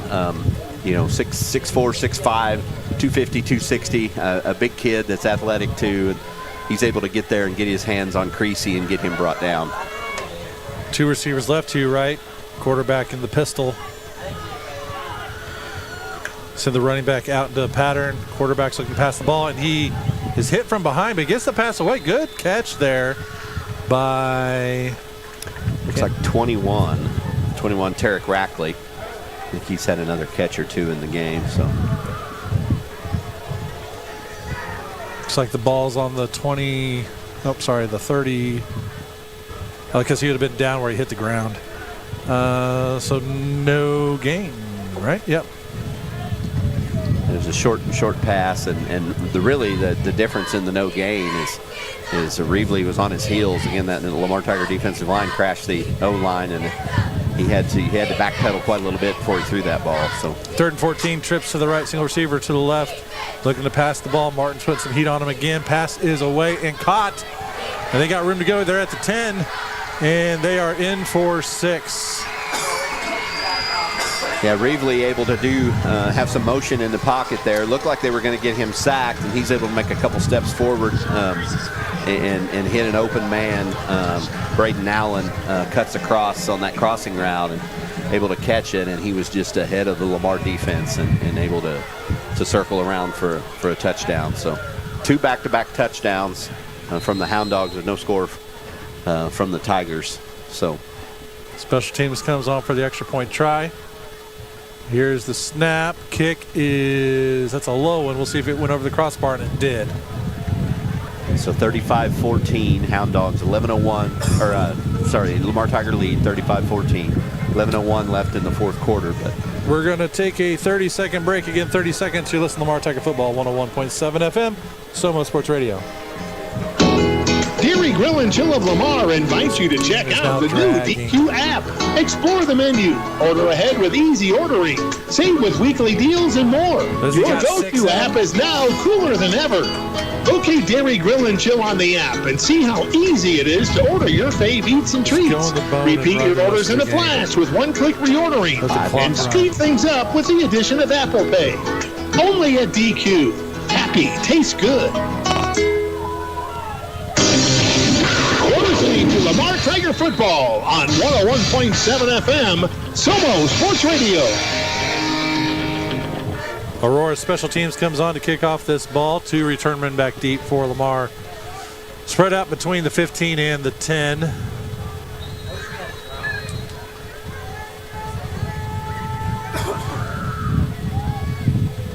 Swing of the leg, and it's a deep kick. Reeves is going to catch it at the 10-yard line. Crosses the 20 up to the 25, trying to get around the right side, the 30, and that is where he'll be brought down. Reeves does a good job with the catch and shows his speed a little bit. Just a freshman, Brady Reeves. Another one of the good young Lamar Tiger players that we're excited to see more of. So Matt and I were lamenting up here, let's just go in the bone and run the ball. Yeah. Every single play, keep this clock running and get out of here. They didn't listen to us. Cassville and Monette still tied 34-34 in the 3rd quarter at that Berry County brawl. 2 receivers to the left, going to be a handoff by the Tigers to Jaden Moore. He crosses the 40, still on his feet. And he's going to be brought down near the 49. Great run on first down. Yeah, Jaden Moore takes that handoff and says he's not ready to give up this game. We need more points, Tigers. And just turns on the jets and breaks, not tackles, just more stiff arm and goes through some light contact, but able to run forward for a big gain. So bring up 1st and 10. It'll be on the Lamar 49, almost midfield. 10:31 left in the fourth quarter. First down brought to you by Stevens Automotive. Tigers keep the drive alive like Stevens Automotive keeps the car rolling. And that kickoff was brought to you by LBT. Give me another handoff to Moore, trying to get around left side. And he is tackled for no gain. Yeah, more than anything that time, number 32 for the Aurora Houn Dawgs is going to be Zach Freeze. He comes up from that corner position almost like a blitz or a step play from the defense, and he gives his offensive lineman that's trying to block him a little bit of fits, and he falls, and Jaden Moore just kind of gets tripped up. He just falls right in the way of the path of where the run play is trying to go. So just under 10 minutes left in this one. Lamar leads 35-14, second down and 10. For the Tiger offense, Torbeck and Eisen split out wide to the left. Eisen goes in motion left to right. Going to be a quarterback keeper by Powell. He crosses midfield, and he's going to be brought down at the Aurora 48. Yeah, Powell, that's very similar spin play that we've seen them run quite a little bit. We've said we block it different ways, so we still kind of keep it disguised, but it's the same base play. Able to pick up a few. Third down and 7 for the Tiger offense. Wind's starting to pick up a little bit here. Some storm systems down near the Arkansas border. Hopefully we get some of that rain in Barton County this weekend. Two receivers to the left. Going to be another handoff to Moore, trying to get around the left side. And he's going to be brought down just shy of the line to gain. Yeah, similar play from 2 plays ago. We handed off to Moore, and he runs forward. It's awful close. They're going to spot it well short of the first down. So 4th down and 1 for the Tiger offense. Tiger fans are pleading that was a bad spot. Don't totally disagree. Hey, here comes the bone. I'll get my wish. You got Salas in there as a lead blocker, and Williams and Moore. Powell under center. Here's the snap. Handoff to Williams. He has the first down. Yeah. There's a late surge backwards, but Williams definitely had the forward progress. It would have been a lot of fun if he would have squirted out there and trotted on in for 6. I thought you said we wanted a slow, methodical drive. I want to see him get 6 touchdowns. Yeah. I agree. When the Aurora seniors think about senior night, remember that kid? Remember that junior that scored 6 touchdowns? Just what makes high school football fun, these rivalries and this Big 8 again, so much history and tradition. And back in the wishbone, handoff this time to Moore, and he's got enough almost for another first down. Moore certainly the last few plays has caught another gear as far as momentum, and takes that ball and runs really hard. Second down and 2. First down brought to you by our friends at Stevens Automotive. We like 8-yard gains on first downs for sure. And the meat stays on the field. Quarterback going back under center is Powell. Handoff, actually a pitch out to Moore. He's got the first down, but driven out of bounds. Little extracurriculars there at the end, but everybody calms down pretty quickly. Yeah, Aurora just getting frustrated. Those guys, D-backs and linebackers especially, come up and try to make a tackle on Jaden Moore. And he's just not a guy that's going to go down really easy, him or Taryn Williams. And so we get it there, and he gets right to the edge out of bounds. And only thing he could have done better was stay in bounds. Yep. 7:16 left in this game. Lamar 35, Aurora 14. Ball on the 25-yard line. Sticking with the wishbone. Salas goes out to the right side of the formation. Handoff to Carson Parker. He starts off the right, cuts back up in the middle, and he's going to be stopped near the 21-yard line. Yeah, Parker takes the handoff and tries to follow Salas, but he's met there not far past the line of scrimmage. He's going to pick up 3 on the play, looks like, but 3 or 4. But credit this Aurora defense. They're not ready to quit, and those linebackers and D-backs, especially at the second and third level, they're still coming with some power and some intensity, and they are able to drive Carson Parker backwards after the initial progress. 2nd and 6. Tigers in the wishbone. Still going to be a handoff to Moore. And he crosses 20, gets all the way up to the 16 or so. And Aurora getting several hats on the ball. They've usually got 1 or 2 guys making the initial stop, but then 3 or 4 kind of pile on. So refs are going to have to kind of watch that. Ball on the 17, 3rd down and 2. Clock continues to run. About 6 minutes left in this ball game. Stay tuned for the Bull Insurance Agency post-game show. We'll go over stats of this game and scores from around the area. Break it all down for you. Tigers go back into the wishbone. Going to be a handoff to Moore once again, just following a mass of humanity there. He should have enough for the first down. Yeah, Moore just follows that wishbone play. He lines up in the right side of that wishbone. And Salas and Powell.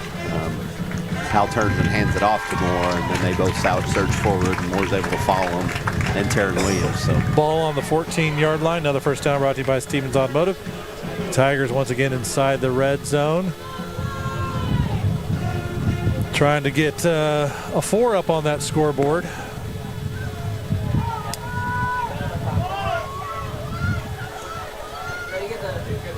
Sticking with wishbone. Handoff to Moore up the gut. He runs, breaks tackle. He's going to be in for 6. Yeah, Moore takes the handoff that time. It looks like he's going to cut back inside, but they're wide open out to the left, and he just makes a jump cut to the left and has wide open running room and able to easily jog in for a touchdown. I think this is the most points the Tigers have scored this year. It's going to be close. I think so. Juarez on for the extra point try. Perfect so far this evening.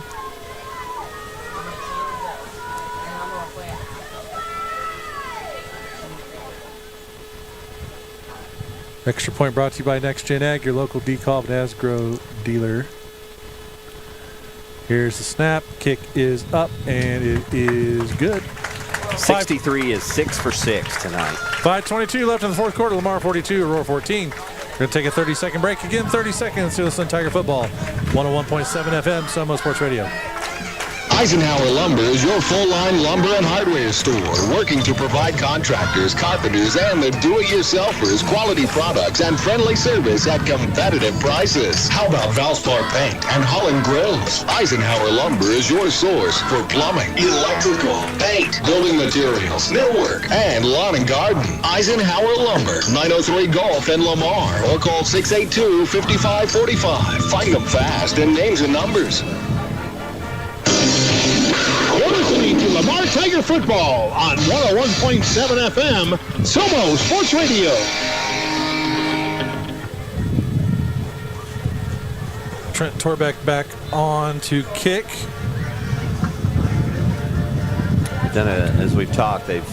Here, I'm gonna shut this door and see if we can stop some of that noise.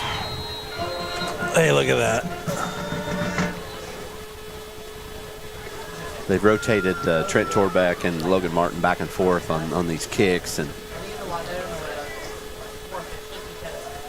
kick is a little pooch pop kick. Caught around the 31.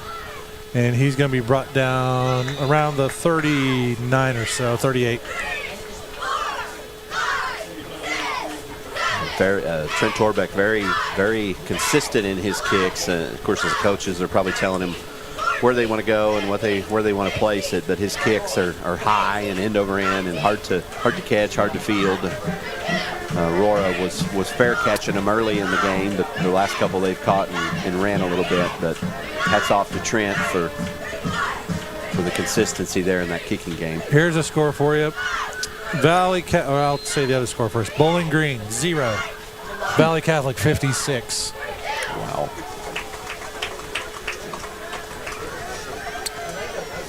4 receivers to the right of the formation. High snap, but reeled in by the quarterback. Got some pressure on him. He's still scrambling, looking down the field. Passes finally away and caught. What a good play. Great play by the Hound Dogs. Yeah, Creasy, a broken pass play. He's getting lots of pressure in the pocket from the Tiger D line, and he's able to. We talked about his mobility and his speed. Creasy just a junior, so gotta respect what we see out of him. And he's able to kind of run around there and find a receiver. 21, that Tarek Rackley. We've called his name a couple times tonight. Those Aurora receivers don't quit. They're just constantly in motion, and he's able to find Rackley on the run and make a big gain for the Hound Dogs. 2 receivers left, 2 right. One of those goes in motion left to right. Looking to pass the ball. Taryn Williams puts heat on the quarterback right away. Pass is up and incomplete. Taryn Williams right there and hits Creasy just as he lets go of that ball. He had number 12, Sean Sayers, downfield. I think it was Brady Reeves there to break up that play.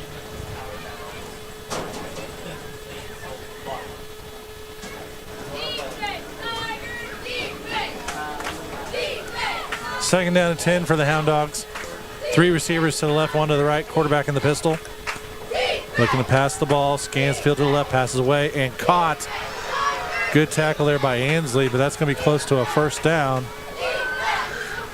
Yeah, Ansley comes out with that ball at the end. Looks like he tried to rip it out, but they're going to call the Aurora player down. That was number 4, James Powell, that time. The refs are actually going to talk about this. Oh. Yeah, it didn't look like Powell got down, and obviously some contact there, but Ainsley comes up, just basically rips the ball out of his hands. So we'll see what they're going to say. Good game in Nevada. Mount Vernon coming back, 24-21 Nevada with 5 minutes left. They're going to say the receiver was down. So that's a first down for Aurora. Like to see that one on film. Yeah.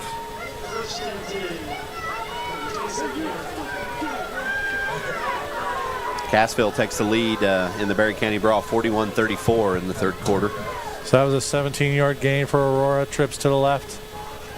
Going to be a fake handoff, big pass up towards the end zone and caught for a touchdown. Yeah, that was a quick pass play that time. Creasy takes the snap, and he was going for number 2, Braden Allen, the whole time. We called Braden's. That's his 3rd touchdown of the game. We called his name several times tonight. Talented receiver, a senior, one of the lone 4 seniors on the Aurora team, and plays D-back for them, and also a very capable receiver, as we've seen.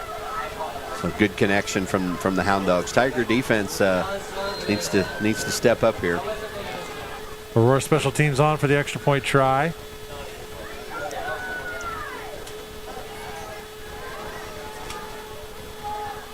A little movement on the Aurora line, but no call. Taryn Williams just busts through there and blocks that kick.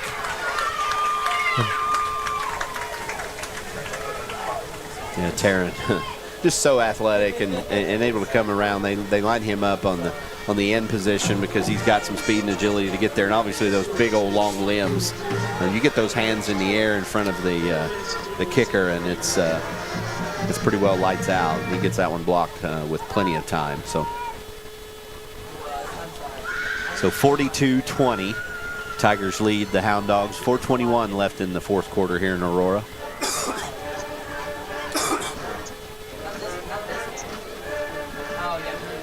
Blair Oaks all over Hallsville, 56-0. That's a final.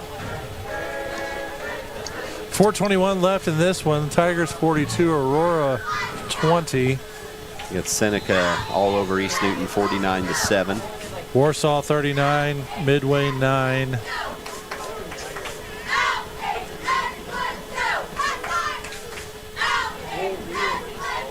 Carthage 28, Webb City 14. That's a final, by the way.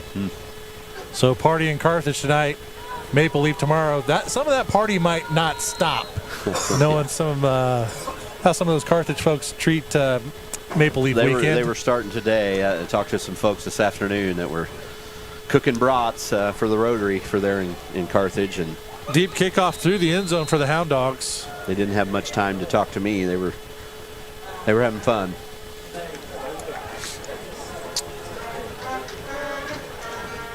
Yep, some people buy real estate there. If that house is on the parade route, it's worth a little bit more. They say that's one of the biggest parades in the Midwest, and it's been several years since I've been down there, but always a good event. Lamar Band was going to go down there, but I saw that they said the band's not going to go just because of the threat of the thunderstorms. So your Tigers will start about as deep as they've started tonight. Have the full length of the field, almost 80 yards to go. First start from their own 20. Yep, 2 receivers to the left now.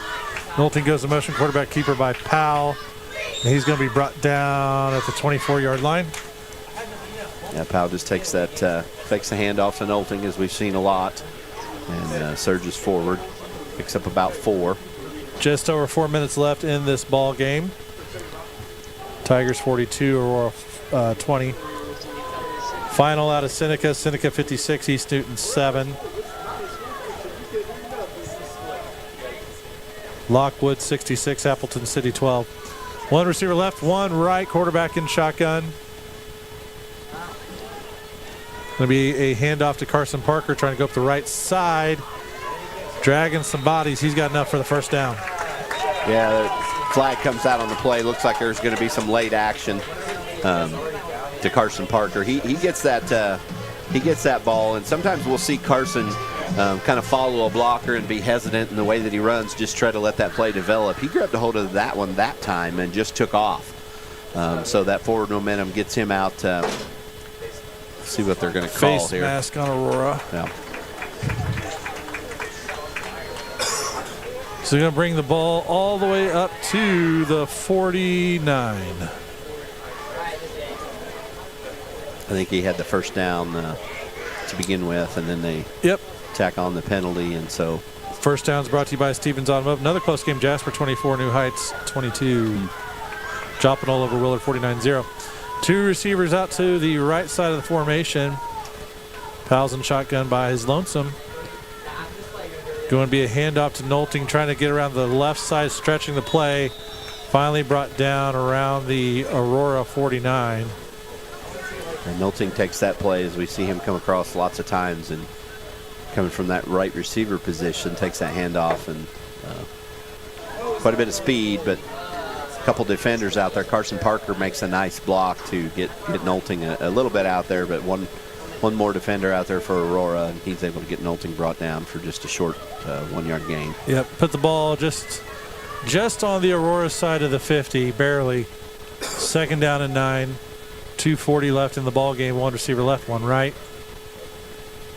Going to be a handoff to Carson Parker, trying to find his way around that right side. Finds a little seam there and brought down at the 45. Yeah, Carson runs out there and on that right-hand sweep play, able to pick up about 3 or 4 on that play. Credit these Aurora defenders. We talked about they're not big, but they've got some speed and certainly some ferocity in the way that they tackle. Once they identify the play or who's got the ball, they're laying some good hits and certainly playing physical, and they're not ready to give up this game. 3rd down and 5 for the Tiger offense. Ison, slot receiver to the left. Torbeck split out to the left near the numbers. Here's the snap. Handoff to Jaden Moore across the 45 to the 40 to the 35. That's where he'll be pushed out of bounds. And Lamar lines up clear over there at the right hash, and so Jaden Moore's got a long field to run around the left-hand side, but he's able to do so and dodge a couple tacklers, shed one with a stiff arm, and get up there for the first down. So. Ball officially on the 34. First down brought to you by Stevens Automotive. Tigers keep the drive alive like Stevens Automotive keeps your car rolling. 1:44 left in this ball game.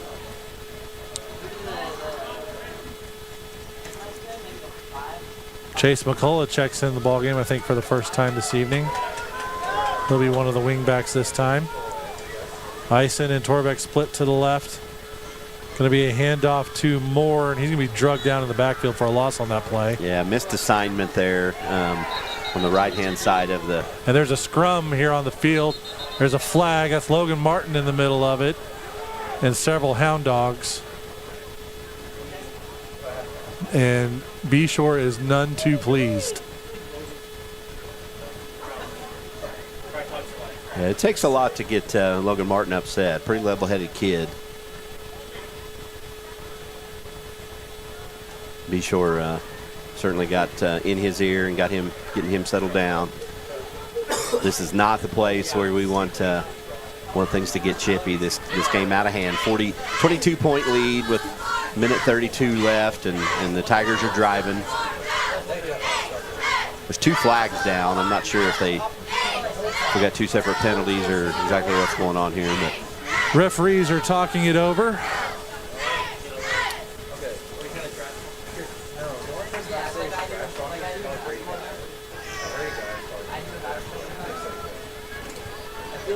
Martin's got his helmet off, so it looks like he's going to take a play off. Actually, personal fouls on both teams, so those negate. Looks like we got the JV gathered around Coach B-Shore, so we'll see what's going on here. Yeah, it looks like the JV is going to take the field for Lamar for this last minute 32. Looks like Aurora is going to keep the same personnel package on the field. So 2nd down and 13. The scrum was after the play, but those penalties negate each other.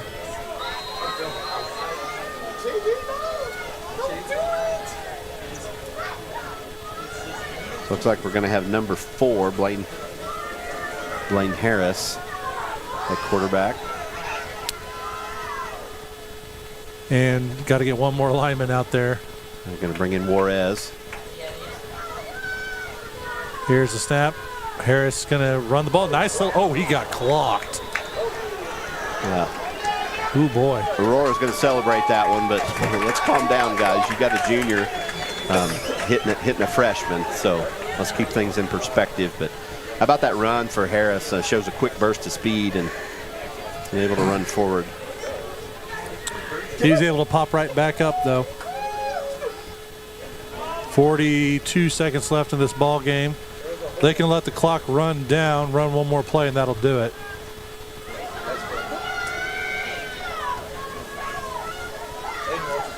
Two receivers to the left. 28 this time at quarterback. That's Gabe Johnson. High snap, handoff to McCullough, yep. And he's going to be brought down after a gain of, call it 1. Yeah, hats off to these young Tiger players. The mechanics of these plays, I mean, they run these plays in JV, but it's a little different when you've got, upperclassmen and varsity level defenders on the other side of the field. So hats off to them for just being able to run those plays and be effective and keeping those handoffs and everything clean. And that's going to do it. Final score, Lamar 42, Aurora 20. Stay tuned for the Bull Insurance Agency post-game show. We'll go over stats, our thoughts about this game, and the coach's interview. We're going to take a 4-minute break. Again, 4 minutes. You're listening to Lamar Tiger Football, 101.7 FM, Somo Sports Radio. Your hometown team for exceptional eye care is Vision Solutions, with locations in Lamar, Nevada, and Webb City. Whether you need glasses, contacts, or medical eye care, Vision Solutions will help you see better and look great. Vision Solutions is a proud supporter of the Lamar Tigers, providing Tiger student athletes with winning edge vision since 1969. Follow them on Facebook or book your eye exam at mindvisionsolutions.com or call 682-3301. Want real pizza made fresh with homemade dough and sauce with all the ingredients? Go to Mother Tucker's Pizza. Your perfect pizza is waiting, and they have curbside delivery. Dine in, a daily buffet, fresh daily salad, or you can try nachos, wings, mushrooms, and toasted right out of the oven sandwiches. Mother Tucker's Pizza has 12 specialty pizzas, or they can custom make yours. They also have a huge patio to hang out with friends and family. Come on by before the game. Mother Tucker's Pizza, the pizza you've been waiting on. Next to the golf course in Lamar. Call ahead, 681-0855. It's Friday Night Lights in Lamar, and the Tigers are driving down the field. But you know what's even better than a touchdown? Getting into your dream home with a mortgage. That's a win every time. I'm Nathan Mayberry with USA Mortgage, and just like the Tigers, I've got a game plan. We'll get you across the goal line into a new home. So whether you're buying, refinancing, or just want a strong financial offense, call me, Nathan at USA Mortgage. NMLS 256722, USA Mortgage NMLS 227262, Equal Housing Lender, not an offer to lend. Subject to approval and additional terms apply. Does your car shake, rattle and roll? Barely? Then it's time to see the auto specialists at Stevens Automotive. At Stevens, they have the experience to diagnose your car and get it back to running smooth the way it should be. At Stevens Automotive, they can handle engine repairs, transmissions,